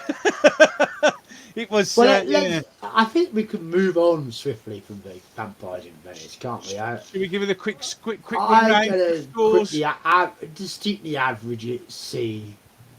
It wasn't offensive, it just wasn't marvellous. No. It's watchable but missable. Yeah. It's very average. So straight down the line, C. I'll give it a C minus because it wasn't that. It didn't grip me that much. How about you, GoldenagedGeek? I will say D plus. Fair enough. Yeah, Fair so enough, yeah. again, we're all in the same kind of ballpark. Yeah. Sudoku offers this piece of information. There were neurotic fans at the time who panicked that the Hartnell photo was going to alienate millions of viewers into switching off. That wouldn't surprise me nowadays. Not as much as the risk of Russell T Davies calling the government a bunch of murdering bastards, but yeah, it's all there. Things we panic about. Yeah, Yes, things we indeed. panic about. Yes, indeed. Alright, okay, so I think chat's pretty much on a C-ish, C level. C. No one seems to be bucking the trend there. No one seems to think this episode was secretly brilliant because it wasn't. It wasn't. Everybody's You kind of know, right. I mean, maybe if they'd made decisions down to somebody else, like maybe made it Amy's choice, it might have been a better story. Possibly. Because that's what we get next. Yes, indeed, we do. Oh, great link, sir. See, great you link, missed sir. that one, didn't you? I didn't. No, I got it, sir. That one. No, Amy's. I got it, sir. Brilliant. Excellently worked in there. Excellently worked in there. I tried. I tried. This story, I think, is a great standout story. This is a good story. Script from Simon Nye. Yes. And, it's all about what is, or rather isn't, real. Yes. Reality in itself, yes. So, the story pulls you in on multiple levels as you try to work out what the heck is going on. As it becomes clear, this latest alien invasion threat seems somewhat surreal. And over the course of things, it emerges that there's a bit of psychic pollen that's sucked into the TARDIS. And in so doing, created a manifestation of the Doctor's own dark side, which then becomes the Dream Lord. The Dream Lord. And it's this Dream Lord that basically torments the Doctor, Amy and Rory by putting them in an ever-escalatingly worse situation. Yeah. Until Rory, in the dream, is killed. Yes. He's disintegrated to nothing. Poof. Gone. And so it's just as well that turns out not to be real. Yes. Fortunately. Phew! Whew. Oh, no foreshadowing there. No foreshadowing whatsoever. No. Really? No. Really? No foreshadowing. Yes, indeed. But so therefore, upon realising this, a little bit of a cleaning routine sorts that pollen out, and the Doctor, Amy, and Rory return to reality. Or do they? Do they? Yes. This is a very clever episode. It's very cleverly written. This one is. It really is. Yeah, it's a good episode. And compelling. Mm. And and genuinely manages to misdirect the audience as to what's going on quite successfully. And just great resolution, just real mind bending stuff. Something that Doctor Who does really well. Puts the characters through the paces, puts them under stress, shows us more who they are, makes us connect with them deeper. This story is doing a lot of hard work, not just for itself, but for the benefit of the series as a whole. It does it well. Great performances, great direction. Brilliant. It is a Good really script. good episode. Yeah. Oh, you can't fault this. You really Well, can't. I don't know. Maybe you can. Let's ask GoldenagedGeek. Yes. Shall we go for it? Oh, I love this episode as well. I love the No, you mystery can't behind fault it, and the music as well. You know, the Oh, yeah, brilliant. I love that. That is that is, I love Great that. mood setting. Great, brilliant bit of music. And there are Absolutely a fantastic. few scenes I love as well, especially with the one of the villains where you have the elderly people with the lizard things in their mouth, and with the I think they're like sort of like eye stalks. It's really creepy. I love it when pregnant Amy and Rory are running away and they encounter an old lady who they know very well, and it turns out that she is also one of these aliens. And Rory picks up a plank of wood, and he's going, "Oh no, I can't hit her! I can't hit her!" And Amy goes, "Just whack her!" Yeah. That is really quite. It is. Well, yeah. Yeah. Pension. Matthew Payne has put it. Pensioners as zombies was hilarious. It really It was. It was. And but also scary. Very scary. It was chilling. Yeah. Very chilling. But But, it's oh no. it damn was- stuff. But it's trickery Oh yeah. stuff. Oh god, yeah. Yeah. So I think this is fandom as a whole responded well to this at the time and is full of respect for it today. Yeah. Shall we scores? Oh god, yeah. Shall we scores? Let's go for it. Well, I'll just slap an A on the table. And I'm going to see your A and match an A Let's match an A with an A. with an What A. A, Golden Geek? I will say A+. Oh, plus is A. Yeah. One thing for me that also adds to the eeriness is the end scene where the Doctor goes to the TARDIS console and he looks at a reflection of himself in the mirror, and it's the Dream Lord, and he smiles at the Doctor, and there's this weird sort of laugh, this big laughter, like a sort of like a backtrack when it's like a very creepy Joker like.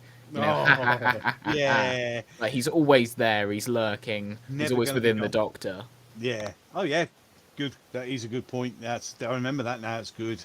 Excuse me. Sorry, we've got some sacrilege going on here in the chat. Toby Jones is too short to be a doctor, says. Yes, apparently so. Yes. There you go. Patrick Troughton is not impressed. Neither is Sylvester McCoy. Well, yeah, indeed. Because I don't think either of them are especially taller than Toby Jones. No. Sylvester McCoy is definitely small. I think he's acting small. Yes. It's the way he carries himself. He's acting small. He's trying to make himself look like that sort of small, turned in kind of creeper kind of character, just like he did in Captain America, the first Captain America movie. Yeah, where he Yeah, plays Armin Zolo. Yes, that's right. Yeah. Up against Hugo Weaving. Yes. Red Skull. Great film, by the Yeah. way. When Yes, Marvel was not shit. Yeah, I was just saying, that's when the MCU was good. Yeah. Yeah. It was not like it's Marvel's thing that it's about to unleash upon the world. Yes. Any case, enough about that. Yeah, well, you know, he's on about it again. Toby is a dwarf. Look, judge me not by my size, all right? Well, you know the time profit by now. One thing that does leave a sort of a bad taste after watching this episode is the Dream Lord's supposed to be the Doctor's sort of dark side, and when you think of it and that character in that context, it becomes ever more creepy, because when you have that sequence where it's just the Dream Lord and Amy inside the TARDIS, he sent Rory and the Doctor back, but he's kept her there, and he says, "Ooh, it's just us. Anything can happen." And when he says that, he's topless and he's posing in a chair. That is so many. This is not the version of a Doctor which would have gone to get Rory back. No, definitely not. Which means, though, if it's his dark side, he was actually thinking about that. That would have been in the back of his mind. Ooh, there you see. Opens too many doors I don't want to walk through. Shut them all. Shut them all. That's what I say. We've scored the thing. This good thing. Walk away from it now. It's time to move in and get swallowed by the hungry earth. The hungry earth. Now, warning. This is a triple script. Chibs. Chibs. Now, so in any case, next episode. Yeah, that's 9 and 10. And then episode 10. Oh dear. Yeah, this was It's just that, you know, pre-Chibnall era, I would have talked about this story quite happily, but you know, as soon as you come up against something that's been touched by Chibnall, it's like these days. Yeah.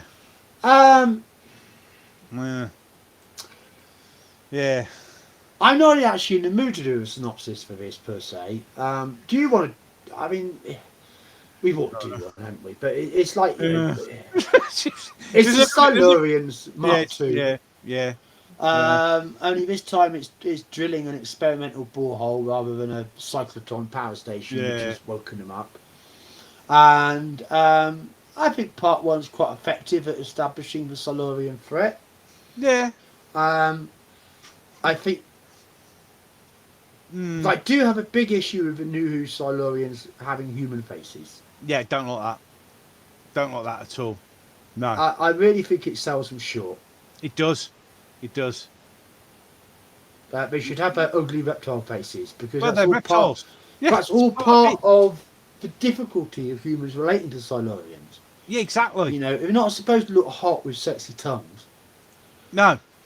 They're supposed to, But I mean, it's Moffat who was guilty of that. Yeah. You know, later, Madame Vastra. Indeed. You know, but we're not at Series 7 yet. So, I mean, Series 5, here we are now, and it was introduced for the first time. I felt the humans can't trust them, humans can be manipulated into torturing them, killing them. I find that very contrived. Yes. And I mean, it was trying to play the extremist mindsets against each other, of course. You know, and it did do that effectively. And the series, the whole sequence of the Silurians toiling at dark and coming up out of the ground, I mean, that was certainly effective. And the cliffhanger is, of course, getting down there at the end of part one, and suddenly there's a giant Silurian city. Of course. Which I think is fine. Well, yeah, because they would have one. That would make sense. But I also think part two had nothing new to say about the Silurians whatsoever. No, nothing at all, really. And therefore felt a bit perfunctory. You know, there was no attempt to break new ground with them here. No. Other than the costume design. Yeah. And I think that was a shame. Yeah. And the end of it, they go back to sleep because it's not time yet. Can't trust humans yet. I suppose that's fair enough. Fair enough. I also felt in part two, the use of the big Cardiff building to represent the main hall of the Silurians. I don't think it worked. I just think it looked completely wrong for Silurian City. That should have been dark and, you know, greenish. You know, it shouldn't have been a light, airy, modern space. So, I mean, the habit of the show of adapting real world locations, I just didn't think it worked on this occasion. It was a big space, but it just didn't feel Silurian at all. Got very quiet. Can you hear me? Yep. Yeah, okay. Good. Just checking. I hadn't lost the live stream for a moment now. I think Gobby might have nipped out for a sec. So, yeah, as I was saying, I felt that Part 2's location didn't really work for me. Although the studio stuff with the tunnels was really quite effective. And then, of course, it comes out to this shocking ending where just as the Doctor, Amy and Rory are trying to escape from the underground city, and the Silurians are going back into sleeping and after fumigating all the hallways, so they need to leave very quickly. And here's the crack in time, crack in the wall. Only Rory gets devoured by it, while the Doctor shoves his arm in and pulls out what turns out to be a little bit of the TARDIS sign. Indeed. So we've got quite a bit of mystery box stuff getting set up at the end of this story. Yeah. But it's not connected to the actual plot at all. No. So Yeah. let's try and over to you, GoldenagedGeek. Give me all your thoughts on this. This is a sort of if you wanted to describe to someone what a Chibnall script is like, this is very much what it is. The humans don't really act as, you know, people do. When you have the group gathering inside the church, they're going to secure themselves in the church away from the Silurian threat. You have a kid who starts crying to his mum that he's forgotten his headphones. So they let this child run out into danger to go and get his headphones. That is ridiculous. That wouldn't happen. I mean, you can either get your headphones or you could die. Like, this wouldn't happen. No, it wouldn't. Just a moment, everyone. Sadako, to be fair, there isn't anything new to say about the Silurians. Hulk said it all best for once. They weren't really suited to contrive sequels. Well, I'd counter that by going, you don't have to just repeat the resolution to the 70s stories. Why not have the Silurians blast off in a spaceship? Could do. But that, I mean, that's another solution. well, yeah, it is really. But I don't know. And you know, a couple of seasons later, it was established that the Silurians had sent out colony ships. Yes. So that would have been a reason they could have gone, we're going to try and find our lost colonies. Yes. You know, and maybe some of them will go back to sleep. You know, but then you could have introduced the Silurians as a contemporary spacefaring species. Could have. You know, I just top of my head. Yeah. You know, I don't accept there's nothing new you could have done with Silurians. I'm just, but I do recognise that this serial didn't do anything new with them. Yeah. You know, so Another missed opportunity again. well, it was cheap. It's cheaper. So, anything else to say about this one? Not really. I'll be really. honest. Not really. Well, let's talk about the Rory betting disappeared thing. Did that work? Kinda. Thing is, it's like because it was in the story that it was in. It. I don't know. Did it? Did you believe he was dead? No, that's Not the problem. for a I moment. didn't. Not for a moment, because he got sucked in. You knew, you have this. Well, you knew he hadn't actually died. Yeah. So it kind of took the edge off it. I mean, if he died, then yeah, that would have been very poignant. Died, but sucked into a crack in space and time is a bit of a clue that you're not actually proper dead, isn't it? Yeah, it says I'm coming back a little bit It's later. not like a bullet straight to the brain. You know, No, less it's of an argument, you know. less of an argument. If he's lying on Yeah. the floor with half his head across the wall, then there's a good chance he ain't coming back from that. But being sucked into a time, yeah, time, anyone can come back from yeah, that. you know he's going to come back, and that I think that's what took the edge off it, because you knew that he hadn't really died, that he was going to come back at some other time. So, what about you, Golden Age Geek? How did you react to Rory's death in this episode? Did you? Well, I didn't think for one moment that he was going to be dead, and it also goes into this idea of it's become a common Moffat trope, and I know this is in a Chibnall episode, but Moffat was overseeing the whole sort of plot arc of the season, so this really falls at Moffat's feet.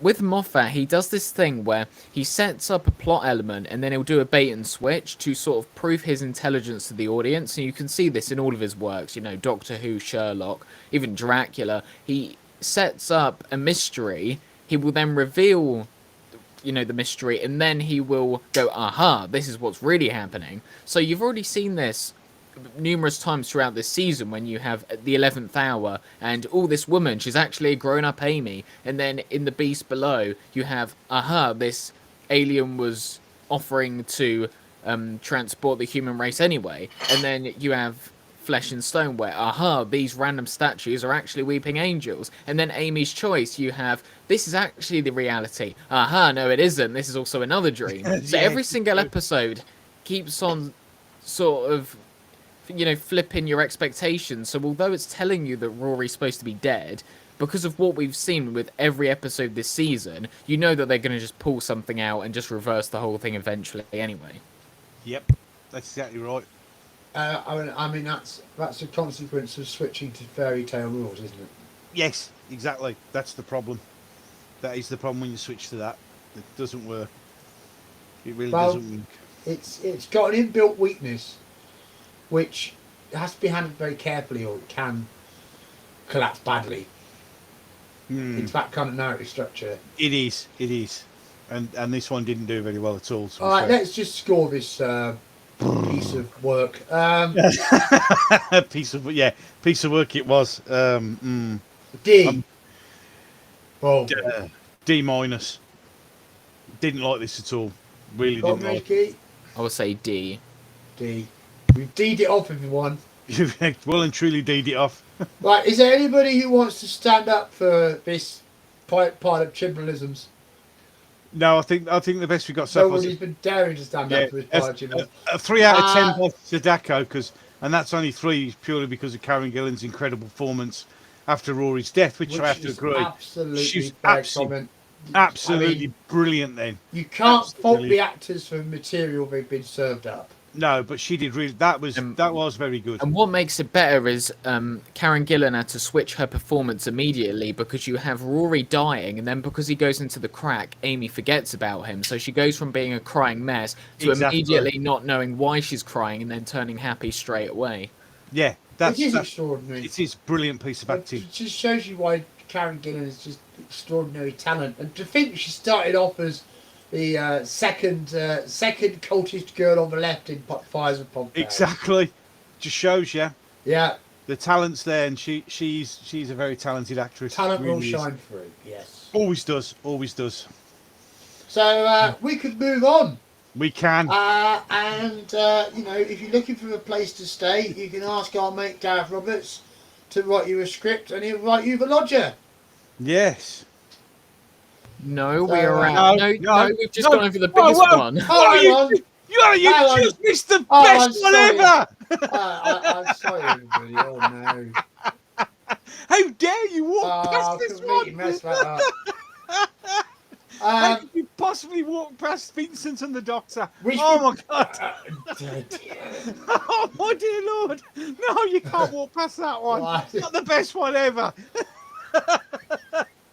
I don't know. I just wanted to say the word Gareth Roberts, obviously. How can you skip Vincent and the Doctor? Sorry, genius piece of work. I've completely broken Gobby's heart now because that's my favourite one. Dear, dear. I just choked it up, everyone. Sorry.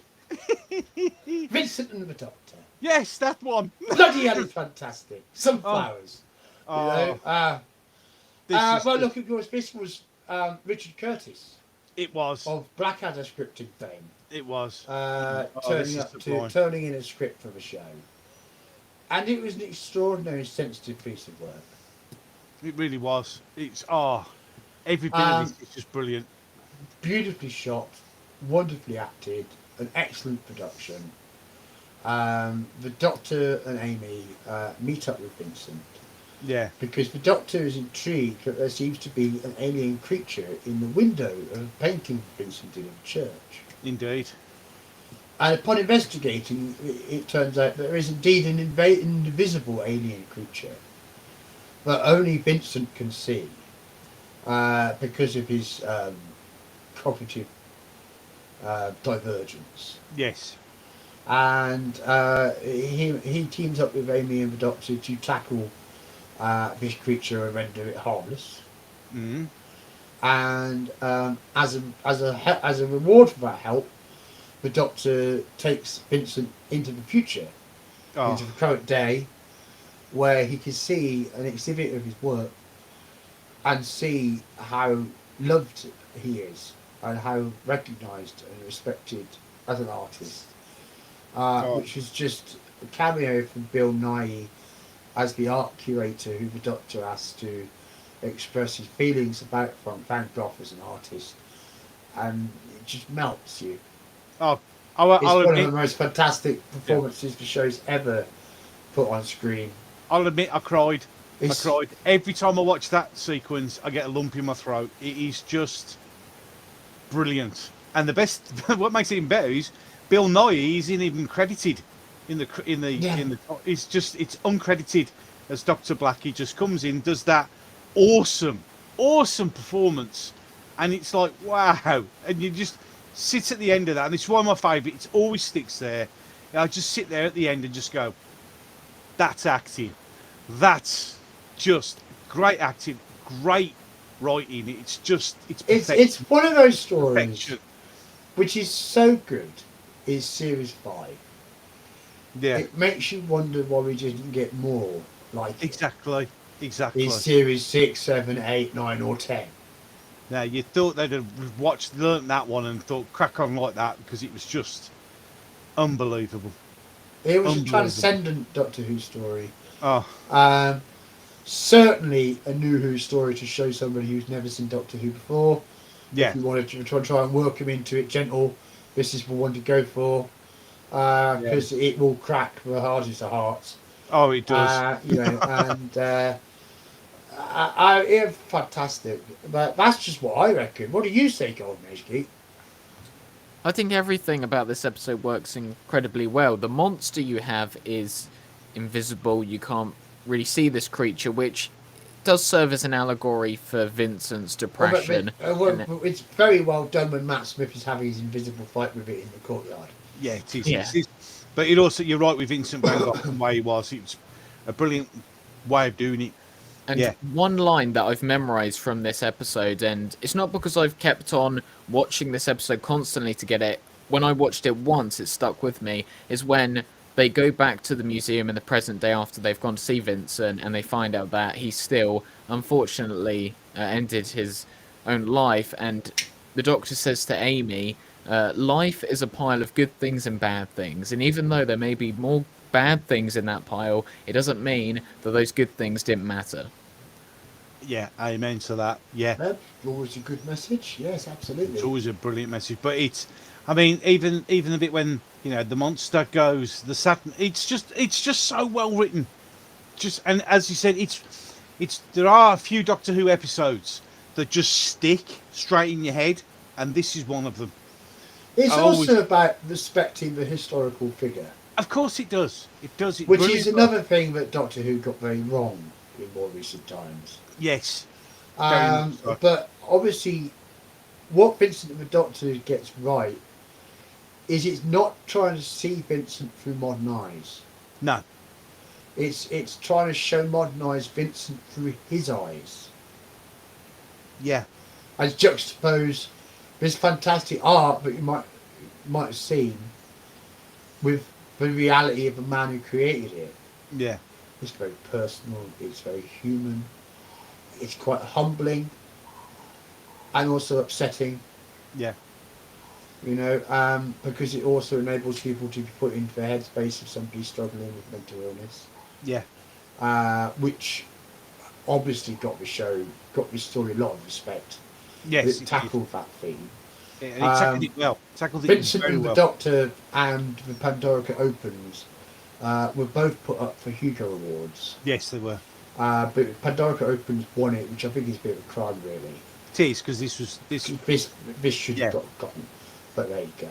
I mean, even casting Tony Curran as Vincent Van Gogh, because he looks like him. You know, and it was just little things like that sometimes are just the right thing to do, and it was just perfect. As you can probably tell, I really, really love this episode. So, you know, it's always good Doctor Who when it challenges the audience. Yeah. It really does. Which this obviously did, and did very well. And, you know, come away feeling like you learned something. I mean, that's a great achievement. That's way back to Sidney Newman's original mission statement. Yeah. Of the series. So, it was just... Why did we not get Richard Curtis back for more? It does not make sense. Well, that was a question the TARDIS Spider just asked. Yeah. Did Richard Curtis have any other Who stories? Sadly, no. Seems not. And Sadako said exactly the same. Sadly, no, we didn't. And it's just a shame, because this one was so well written. Have you any other comment to offer on Vincent and the Doctor, GoldenagedGeek? No, this episode is just absolutely phenomenal, and it's easily one of the most emotional ones. And again, whenever I watch that scene as well, it always puts a tear in your eye. It does. And there are few Doctor Who episodes that do that, but there are those rare ones that when they do, they just leave such an impression on you. Now this was that story. Standout story from season 5. Yeah, I mean, TARDIS Spider gets it right there.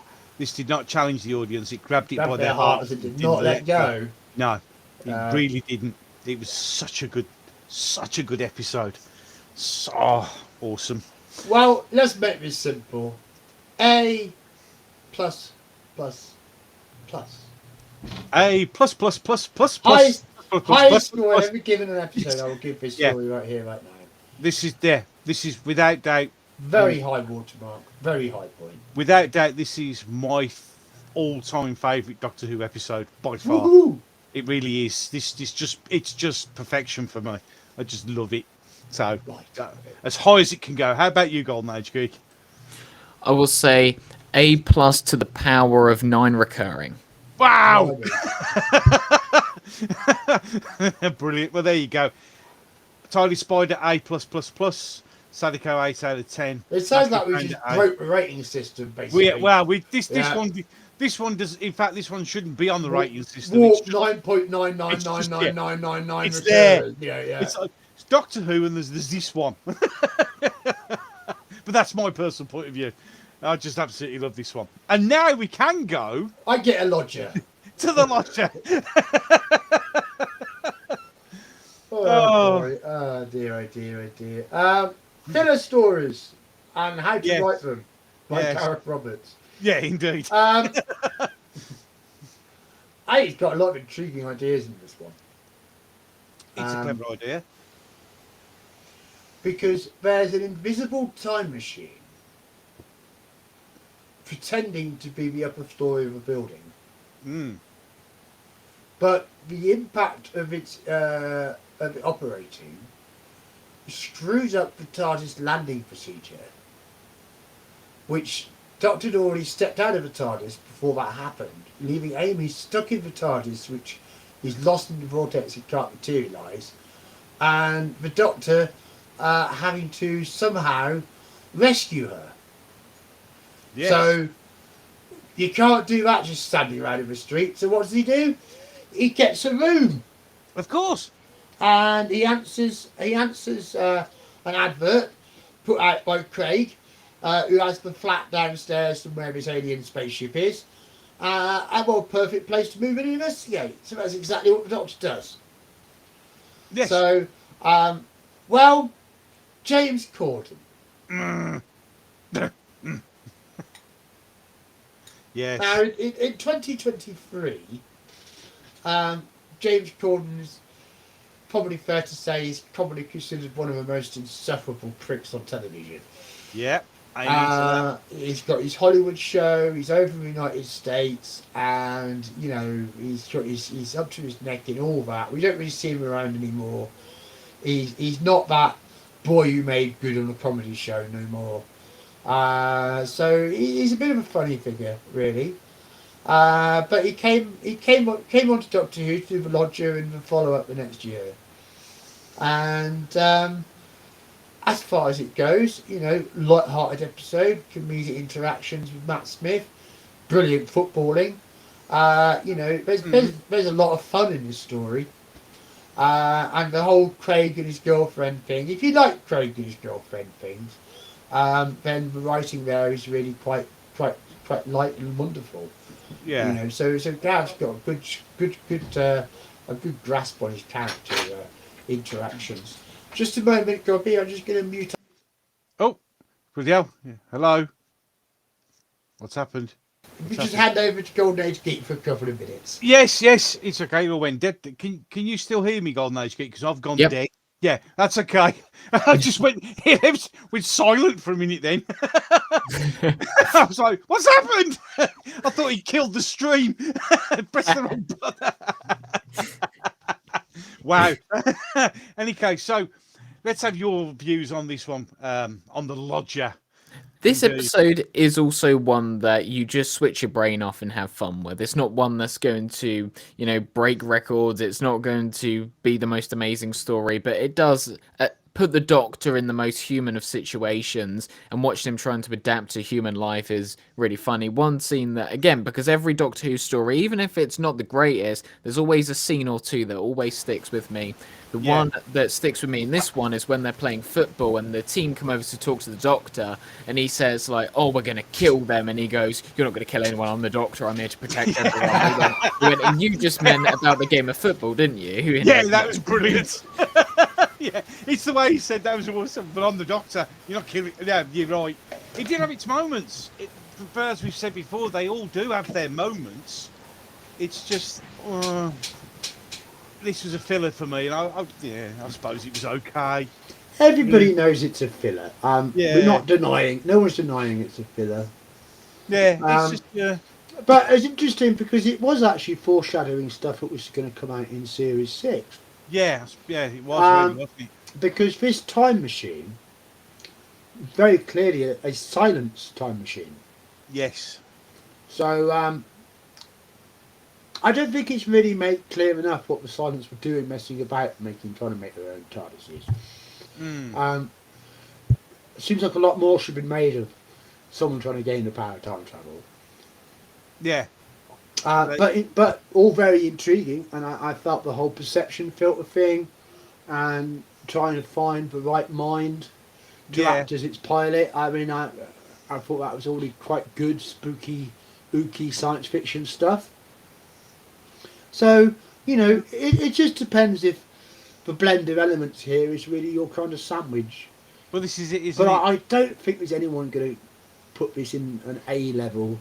Oh, no. Stories, It's really a question of, is it a D, a B, or a C? I suppose it depends on how much you've switched your mind off when you're watching it, to be fair. What do you reckon, GoldenagedGeek? Does the football action, like banter and quips, elevate this? I think I would say I would put it around a B, because although some other episodes may be objectively better, this is one that you can always put on if you just want to switch your mind off, just have a little bit of fun. So that element of it works really well, and I think that does appeal to a lot of people, and especially, of course, with this series, Moffat was trying to get a whole new audience. Of course, it became big over in America, so you do need some of those episodes that are going to resonate well with all audiences, and I think everyone can find some enjoyment in this episode. Yeah, there are moments in it. Yeah, and one moment that also, when it first aired, I know a lot of people were talking about this, and especially in forums and fan discussions, is that a lot of people, when season 6 started, they thought that the room, which would go on to be operated by the Silence in series 6, people thought that it was just a reused set.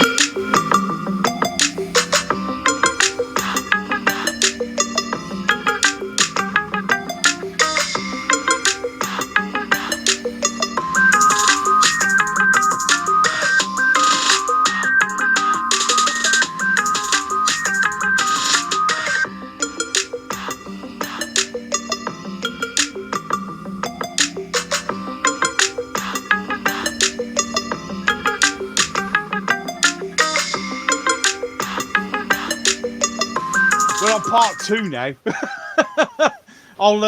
Now that's a bit of an annoyance. Well, part 2 it is, and we've Part just 2 got it is. we've just seen the back of a lodger. Should we go for scores of a lodger? Have we got Yes. everybody with us? They're going to I have to don't find know, a new stream, aren't They're they? going to have to find a new stream, which is why I'm going to quickly try and sort something If out. this is going to get edited in, should we just sit back a couple of minutes? Yeah, we can just hang on. Let's see what I can get done. Because why? That's annoying.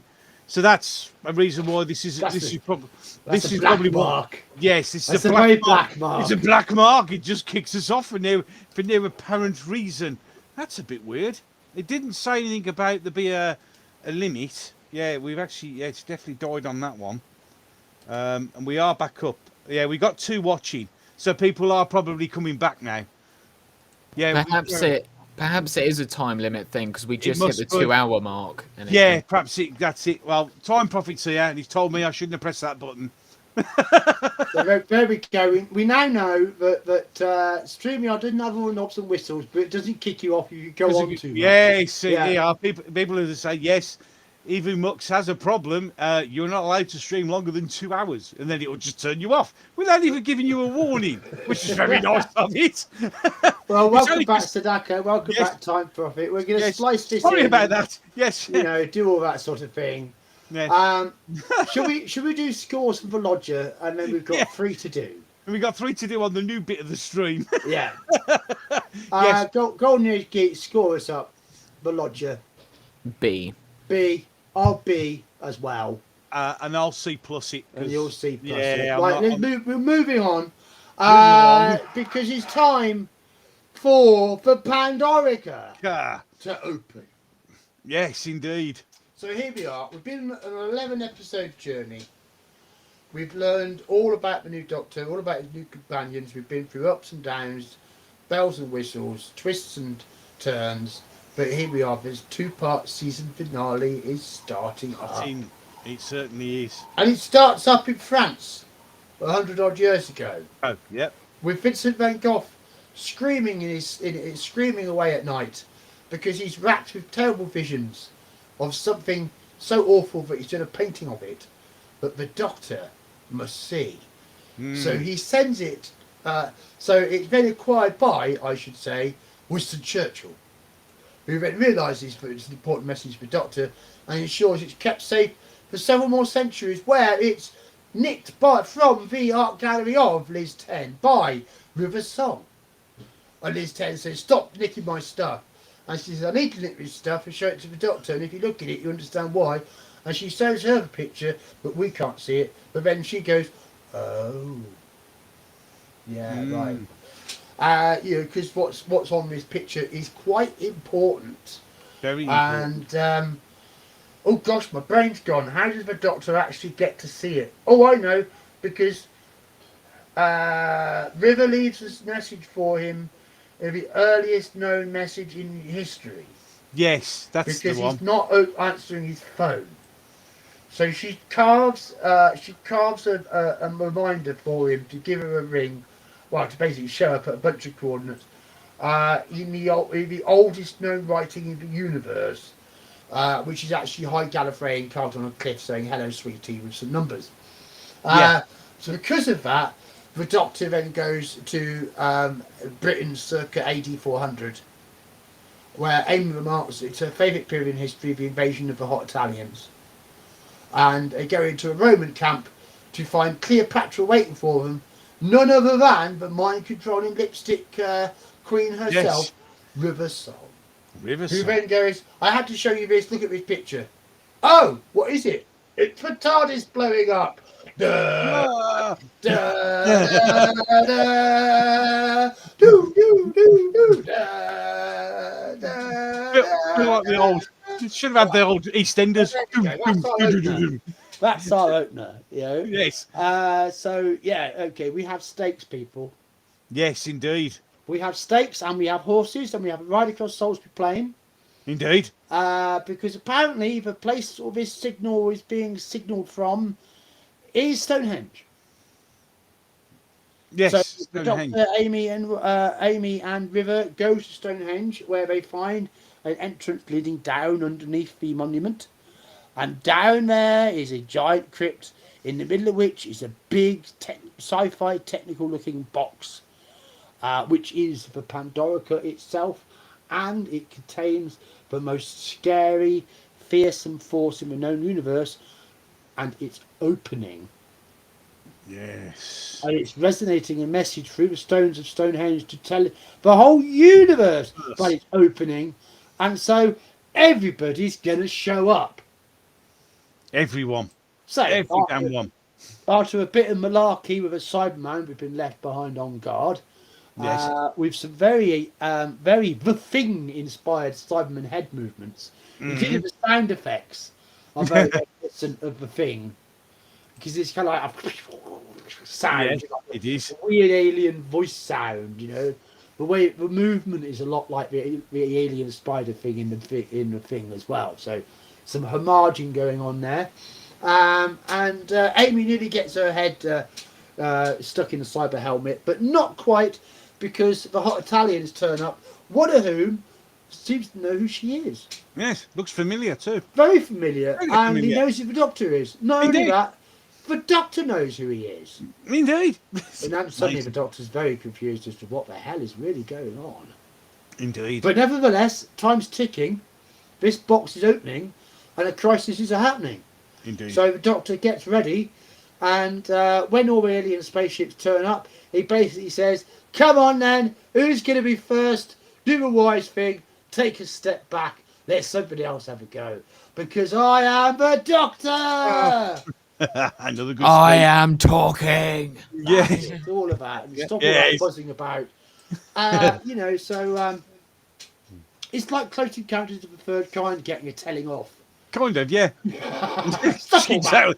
Yeah, Stop that seriously, nonsense. yeah, that'll do. Stop it. Be careful. I mean, you do wonder about the ego of the Yes. Doctor There's a bit of it, during definitely ego. during scenes Yeah. like that.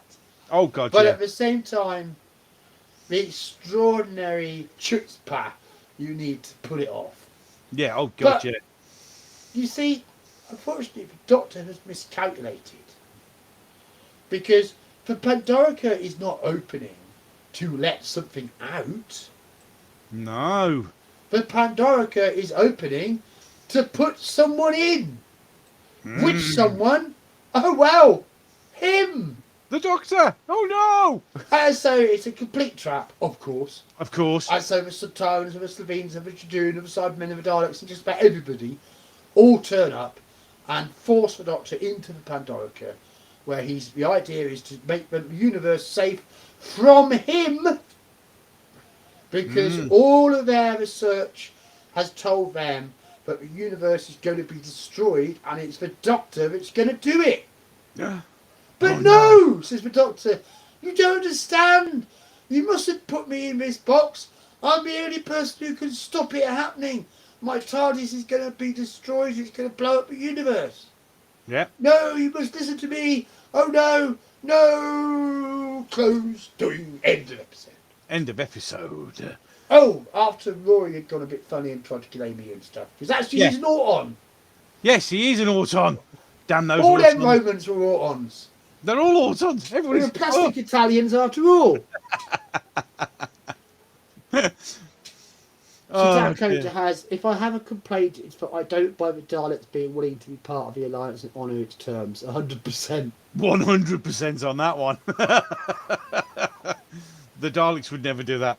Well, Never I do mean, that. it might have done if it was all a big double cross to get rid of all their enemies in one Well, fell yeah. swoop, But but there was no sign of that, so it was, No. you know, yeah, he's right. It felt like a gross it's mistake. these vanilla paradigm boys again. Yeah. They're just not cutting it. No, it's just not right. But no, the Daleks would never have done that. Never have done that.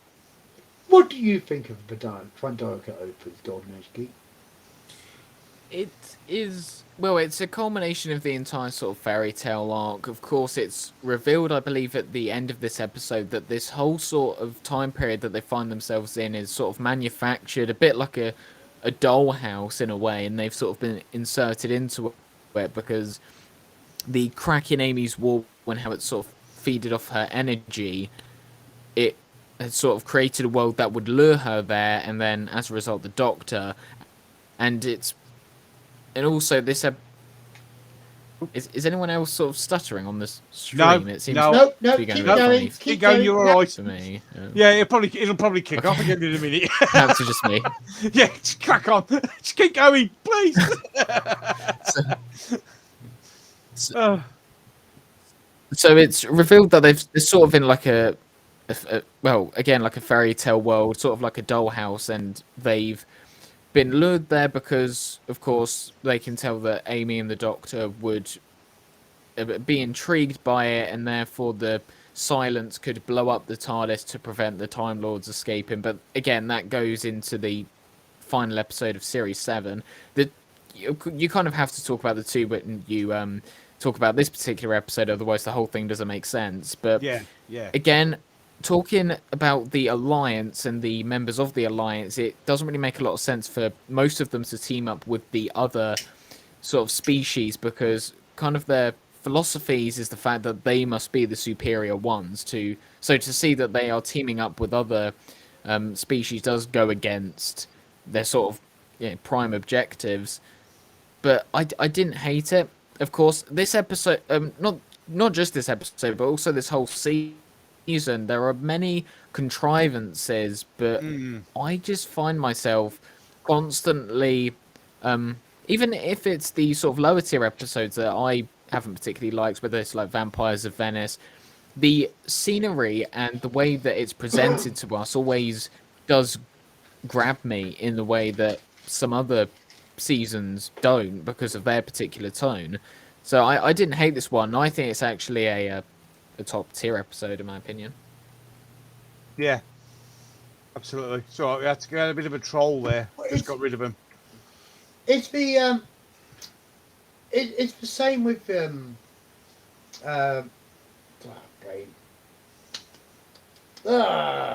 sorry, I'm not doing very well tonight, Gobby. I'm going a bit absent. It's okay. So I'm a bit distracted because we got a troll. I noticed. Yeah. Noticed. So I've just had to deal with that. So I'm a bit I'm a bit all over the place as well. Right then, I'm back on. Right, where were we? Oh yes. Yeah, I was slightly perplexed about what I was trying to say about Pandorica Opens for a second, yeah, the audience is. This is what I was after. The audience is being expected to retain more complicated narrative chunks than they were in season 4. Because the season 4 mystery is why is Rose turning up looking for the Doctor. It's much more visually simple to grasp, and it's only really giving you one thing to think about. Whereas Moffat's writing is much more layered and more demanding of the audience, which is not necessarily a bad thing, but it did lead to the biggest complaints about his era. I think, particularly writing in the next series, Series 6, because it did become both complex and expecting you to make leaps of reasoning. Yes. In a way that people justifiably felt not all the audience was following. But I think it's the first time he tries to do that with the Series 5 conclusion. And whenever you try anything for the first time, it's never quite so egregious. And as far as it goes, it does work. Apart from the way that Part 2 starts, initially it's quite perplexing as to how it connects to Part 1. Yeah. Very perplexing, in fact. And it's only when Part 2 is kind of rolled along a bit that you kind of get the timey-wiminess of what's happening. It's very timey-wimey as to how the Doctor ends up not in the Pandorica after all. So certainly very complex stuff. But as Part 2 unfolds, the idea is that the sun is not the sun. The sun is the explosion of the TARDIS. Yeah. And that when the Doctor listens to the sun, he can hear a transmission being sent from inside the TARDIS from River Song. Because she was at the controls of the TARDIS at the time it exploded. Yeah. So he's got to find a way to get back onto the TARDIS to stop it exploding. And at the same time, there's all sorts of timey-wimey stuff going on with the Vortex Manipulator, which is to how the Doctor manages to get out of there, and Amy and Rory and River are all still running around. Yes. But then Amy ends up being put inside the Pandorica instead. Yeah. So it's also about getting Amy out of it. While at the same time, the light from the open Pandorica is waking up Daleks, and the Doctor gets shot by that Dalek, but has to manipulate time to get unshot by it. Indeed. Nodding, Indeed. yeah, nodding. Yes. I'm keeping up. I'm keeping up. We're doing our best. Yeah, we're doing our best. Well, I'm also keeping an eye on the chat as well because we've got rid of one troll, but just in case. But it ends up with the Doctor where he should be. Yeah. Sacrificing himself, using the Pandora to get back on side the TARDIS and to stop the explosion and reboot the universe. But there'll be no place for the Doctor in that rebooted universe because he has to reboot it from outside of it, so to speak. Yes. So how's the Doctor going to come back? Because he leaves a psychic dream of himself inside Amy's head. Inside Amy's head, yes. Wrapped up in a wedding rhyme. So that at her actual wedding to Rory, she ends up bringing the Doctor back. Ta-da! Ba-ba-ba-ba! With his special naff dancing that he'd been practicing, getting ready. And all is right in the world. All is right. But before that moment, before what is, from the Doctor's point of view, more likely to be an act of permanent sacrifice than anything else, and he goes to visit little Amy to say goodbye, and the sense of centuries that Matt Smith manages to get into his performance, I think, is one of the most extraordinary things still I've ever seen any actor pull off. Oh yeah, he was brilliant in this. Especially an actor who is so obviously a young man, but who was able to tap into that and conjure this centuries-old Time Lord who was weary beyond belief. It was truly incredible. Truly brilliant. Oh yeah, absolutely. But also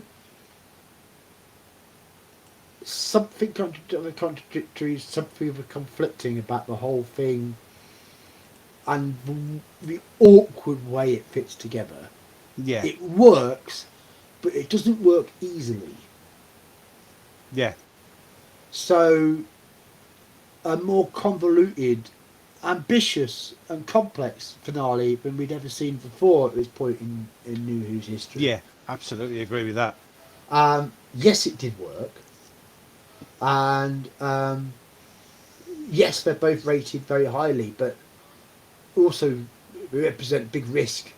Oh, it was So quite a chancy thing to do, but it got away with it. Yeah, they got away with it, but it was a risk. Absolutely, massive risk. Tell me more about it, the Big Bang, GoldenagedGeek.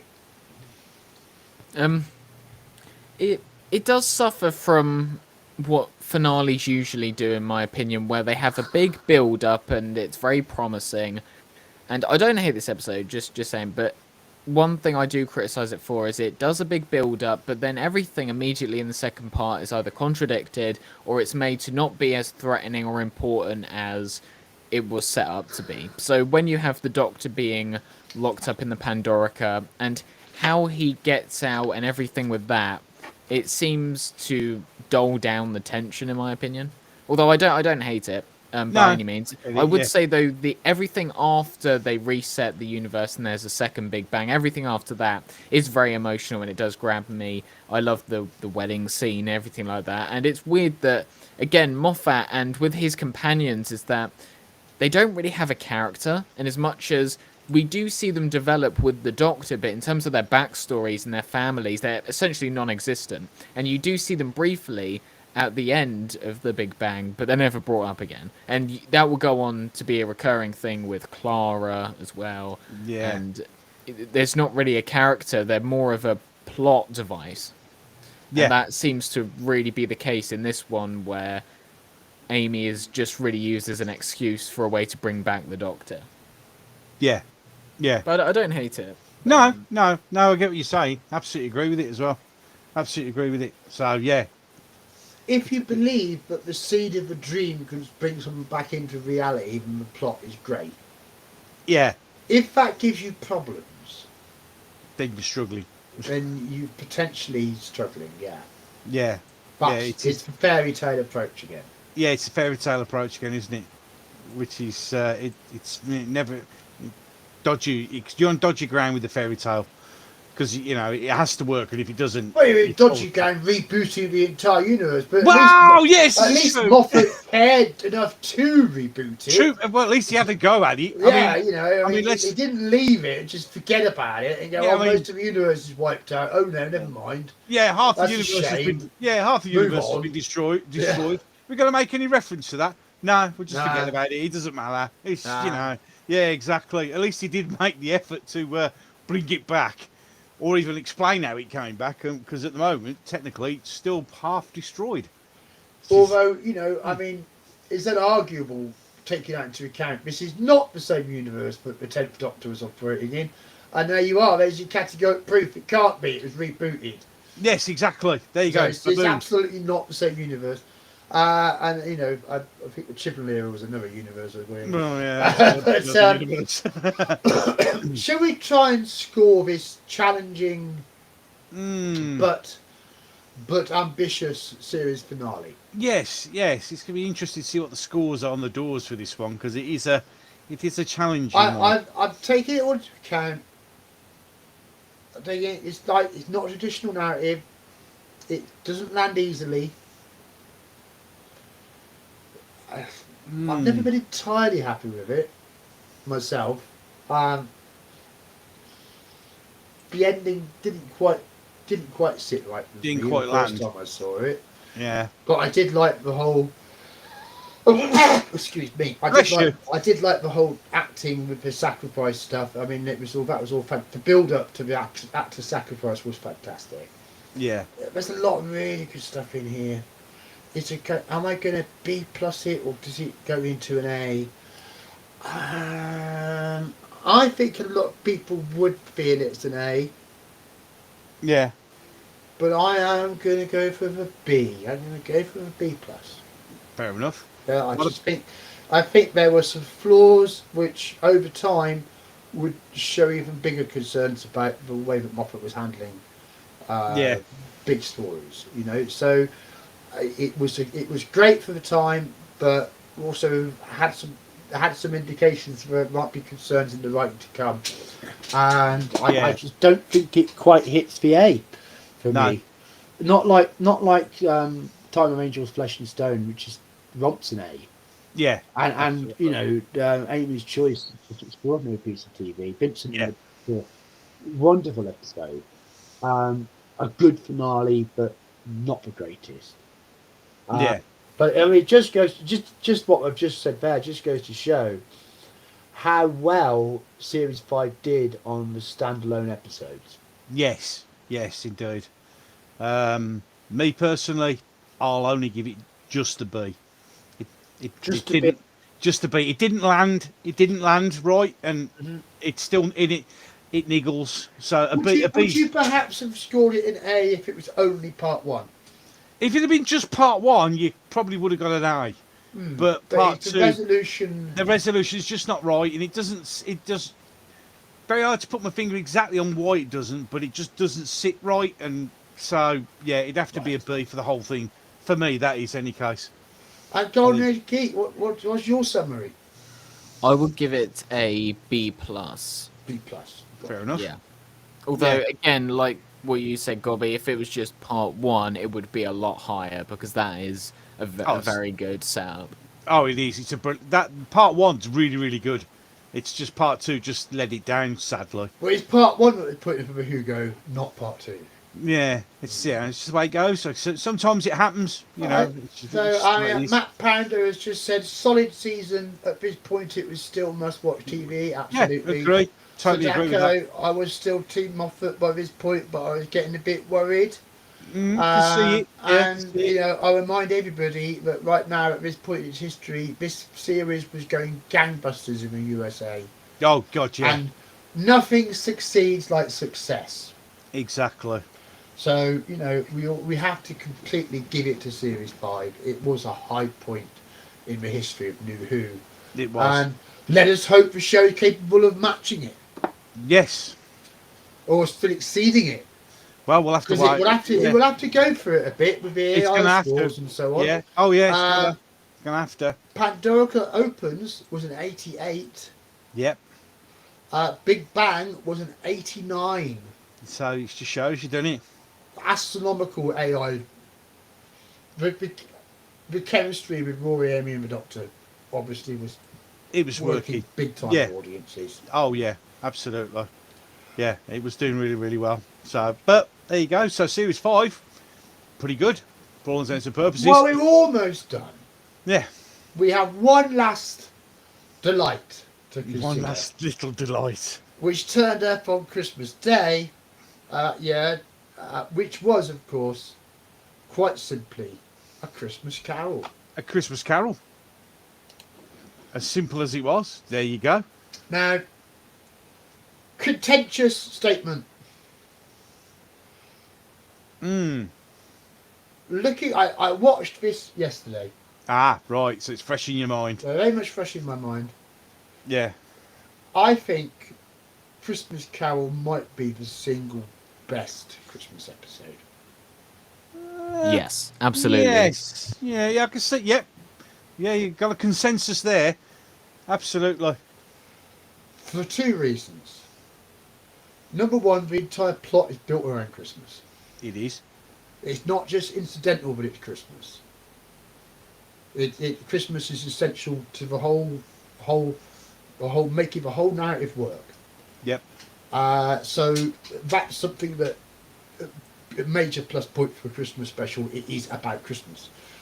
Number two, it's a Christmas Carol. Yeah. Like literally, the Doctor gets the idea in story to recreate a Christmas Carol He does. to show this cantankerous, callous, heartless, mercenary, capitalist old fuck why you should let 4,000 people not die on a Yes. spaceship. I mean, apart from slap him stupid, but it's that isometric controls are a problem. Yeah. So, the basics of the story are that Rory and Amy are on a honeymoon, Yes. and this spaceship is coming to land on this planet, but for some reason hasn't realised that it's got this deadly electrical cloud cover layer that needs to be switched off so it can land. So it's got itself in real trouble, and it can't make orbit again, and it can't maintain its current altitude, and it's going to crash in a little bit. Yeah. In a little bit. And if In a something little doesn't bit. change in a little bit, it's going to come down. Yes. Like maybe an hour. They can keep it going for about an hour. So this guy won't change his mind. He doesn't give a shit if all these people die. So what could the Doctor do? Fuck with his life. The Doctor Yes. decides he's going to get back and teach him to be a human being from being a little boy onwards by turning up every Christmas. Every Christmas. And there's a woman in a freezer. Of Because course. this guy, as well as controlling the skies, is a loan shark. Yes. And if you take a loan out from him, he takes a member of your family as collateral hostage and puts him in a freezer. Great way of So guaranteeing repayment. there's this woman, he doesn't even know who she is, she's a blonde, she's quite pretty I suppose, he's not that interested. There's this smelly poor family, they can't afford to pay off his loan, but they want him to let her out for one night. Well, she laughs in their face and tells them to go ham, sort of thing. And in the process of meeting Tarzan as a young boy, Yep. it starts off with summoning a fish with a sonic screwdriver on a bit of string, because there's flying fish in this place, and fish can fly in the fog. Yep. And this Tarzan wants to see the fish, so the Doctor's sort of building bonds with him by engineering it so that he can attract a fish. But little fish also need to attract bigger fish. Yes, as And always. in doing so, the Doctor attracts rather too big a fish, otherwise known as a shark! That eats the screwdriver.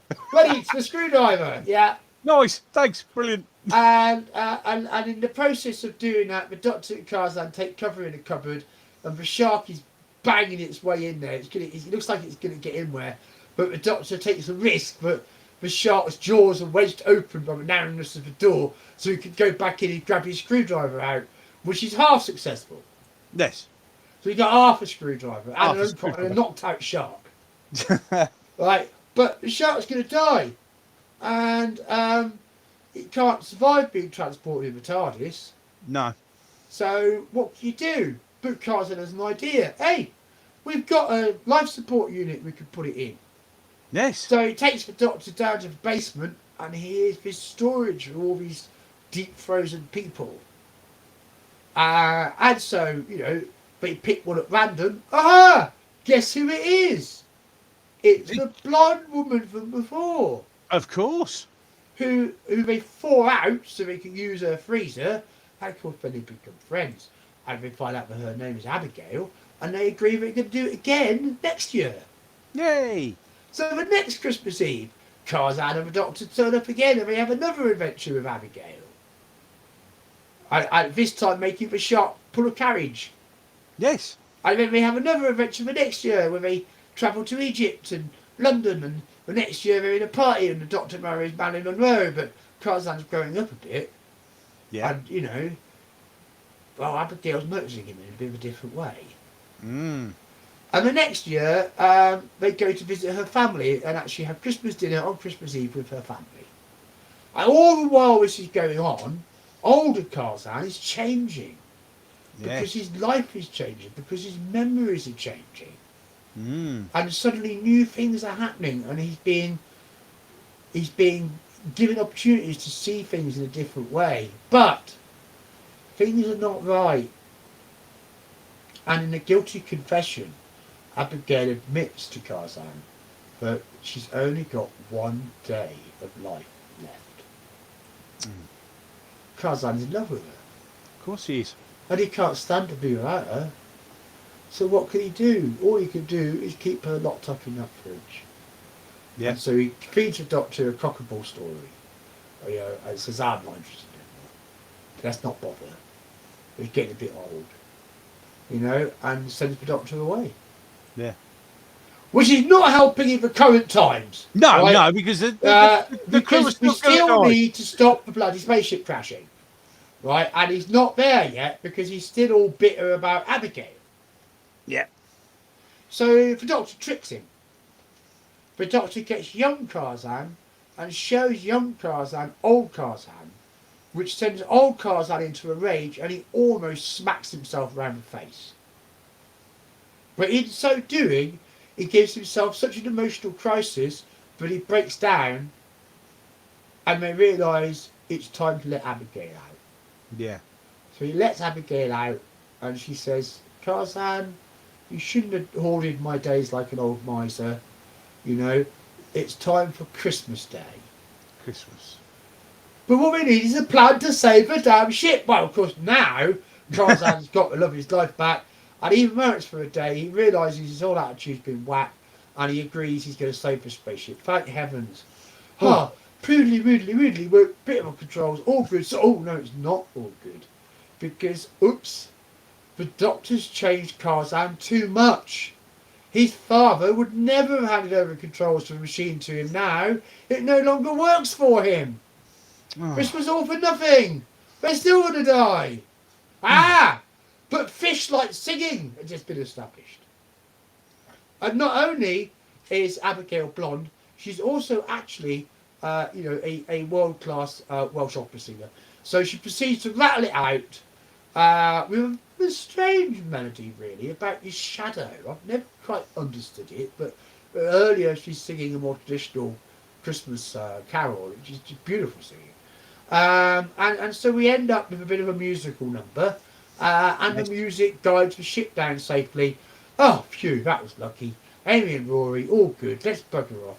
Tarzan and Abigail enjoy their final day together, and are seen riding off their shark carriage at the end. Ah.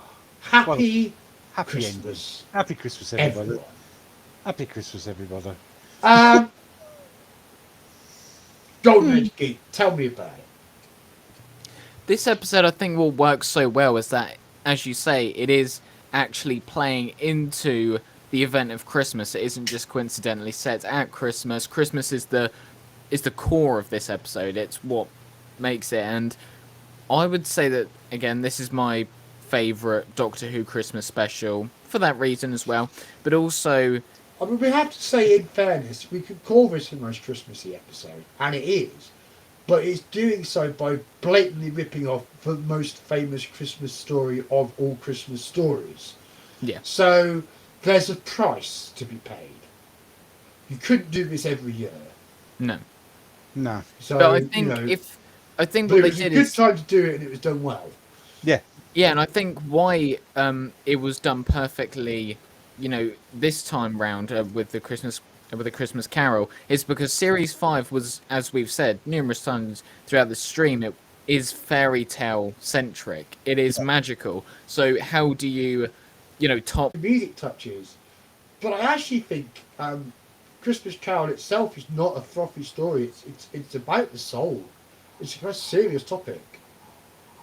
So I think I that's just how I took it. Whereas I would have looked at the next Doctor as being frothy in comparison to this as a Christmas story. Yeah. It's okay. Some people have had a bit of problems on the stream. It froze up for a second, but it's back now. It seems like it didn't stop this end. No, it didn't stop our end. on it, but it Yeah. might have stuttered perhaps. Yeah, it could be YouTube for all intents and purposes. I mean, it seems to be working okay now. Well, we are very nearly done, fellas. Yes, so we are. We could put streaming issues aside for another week. Yes. Let's wrap it up. Gobby, Yes. tell me what you thought of this story. I liked it because it was, as we've said, we've all said that it was not at Christmas. It was all about Christmas. And that was what made it nice. It was a great story, best Christmas one ever done. I enjoyed the story. It was good. What else can you say? It was a nice, good Christmas story. It touched on Christmas Carol. What else can you say? You can't it get an A? But is it an A? For me, no, I'm going to struggle with a B+. B plus. Yeah. But GoldenagedGeek is it an A? Yeah, I would say A, but also leaning into A+ territory for me, quite possibly. Oh, there you go. If you were going to watch a one-off Doctor Who Christmas episode, could you do better than this one? No. No, well, I have to agree. No, you It's can't. an There you go. Although Voyage of the Damned is always a It's the second. best Christmas story. Yeah. Voyage of the Damned is good though, but it is always the second best. Voyage of the Damned is not about Christmas. Well, no, I suppose. It's just not. It's just Christmas. Just Well, no, it's not about Christmas. It just happens to be. It happens to be happening. Which is why this one's better. This one's better because it is Christmas. It is very. Without Christmas story, there is no story here. So we'll finish up with an A, and just reflect on what a fantastic Series 5 that was. Yes, it was a good series. For all intents, but it was a very good series. I liked it. It was a good series. Unfortunately, as history turns out, this was probably the as history series has recorded. Yes. There are 6 years of Moffat Doctor Who. Yes. And only the 6th year is as well regarded in fan polling as the first year. Yes, indeed. So we've got a bit of a voyage. Got a bit of a voyage to and this show was having increasing problems, and we all know full well increasing external interference. Yes, which indeed. wasn't a major factor at all for Series 5. No. But the earliest signs of it would have been seen in Series 6 and definitely by Series 7.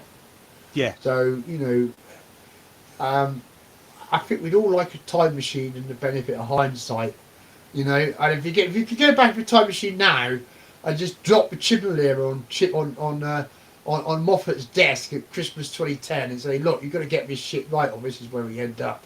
I think he'd have had a hell of a shock of Ghost of Christmas Future. Yeah. But you know, this was a successful transition to the start of a new era, and mostly fandom was on board with it. Yeah. Mostly Moffat was proving his point. It would get more shaky in the years to come. Yeah. And we're here for it, and we're going to be covering all of that because we're back next week. We are Doctor Who Series 6. Series 6. Yes, and judging by this performance of Eva Mux, we'll be back on StreamYard. Yes, well, yes, you know, yes. we're We've not tried. even getting kicked off our streams. No, we've tried. We've learned. We're going to say goodbye because that didn't work very well. Only for guests who could be done in 2 hours. Yeah, just to let you know, Tardy Spider's giving us an update on his treatment. Oh my word! Well, God bless you. Yeah. 9 weeks. Yeah, 9 weeks. It's going to be a long one, but we are here for you. We're here for you. We're here. We are here for you, Tom. Absolutely. It's 9 weeks, but good outlook expected. That's all we can hope for, and we will always be here, mate. If you ever need us for anything. Well, obviously, I don't know yet, but I may well be doing radiation treatment myself come this summer. Exactly. Oh yes. I won't know until I hear more about how I'm doing when I have the next rerun of a whole bunch of tests at the end of this month. So by the middle to the end of May, I should know whether or not they want me to go on to chemo. And I can tell you it won't be an easy decision. It wasn't an easy decision back in December. It would not be easy now either. But it really depends on how well they tell me I've done on this hormone treatment. They think it's worth the candle because, of course, you know, chemo does take a toll. I mean, the time spider's not being clear if that's chemotherapy or radiotherapy or exactly what it is. It doesn't matter. It just says right. It doesn't matter. Yeah, radiation treatment. Yeah, might be radiotherapy then. Yeah. Which is good because that's more targeted. So that's getting rid of cancers before they get too nasty. So yeah, hopefully that is what you're having, and it's going to completely clear this up for you. Yeah, fingers crossed. So we're totally fingers crossed. Yeah, awesome. And that's it for tonight, I think. Yeah, absolutely. So, any final words, Golden Age Geek, before we bring this to a close? No, not really. No, I just not think, really. as I say, there are some null episodes in Series 5, but overall, when we're talking about the tone and the atmosphere, it is my favourite. Although it may not work and it may not be the best for Doctor Who, considering, you know, if you write down a textbook definition of what Doctor Who is, I always find myself gravitated towards it, nonetheless. Yeah. Awesome. And by the way, I just checked the EvMux website, and it does say that streaming is 2 hours max. We've been in this then. We've been in this. I had a feeling that was what caused that. Yeah. Well, we've been in it. Skype does the same thing. I think Skype's 90 minutes. It kicks you off. Yeah. So, well, it worked well, but it's gone. We're back to StreamYard. We can't be doing with this stopping in the middle and then restarting and rebooting all the time. So, but we tried. At least we tried something new. We got to try new things. We've got to try new things. Found out that, it's all right as long as you keep everything nice and short. Well, you could have fun trying to splice the bits back together. And yes, that's give you something to do. We'll see everybody next week.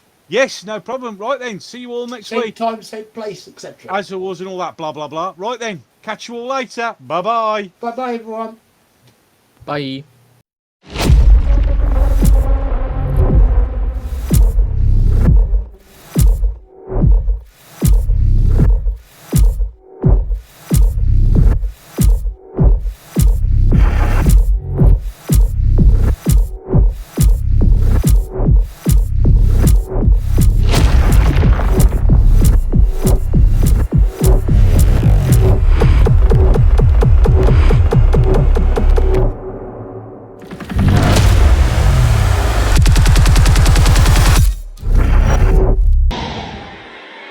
Would I tell y'all about coming in my shed?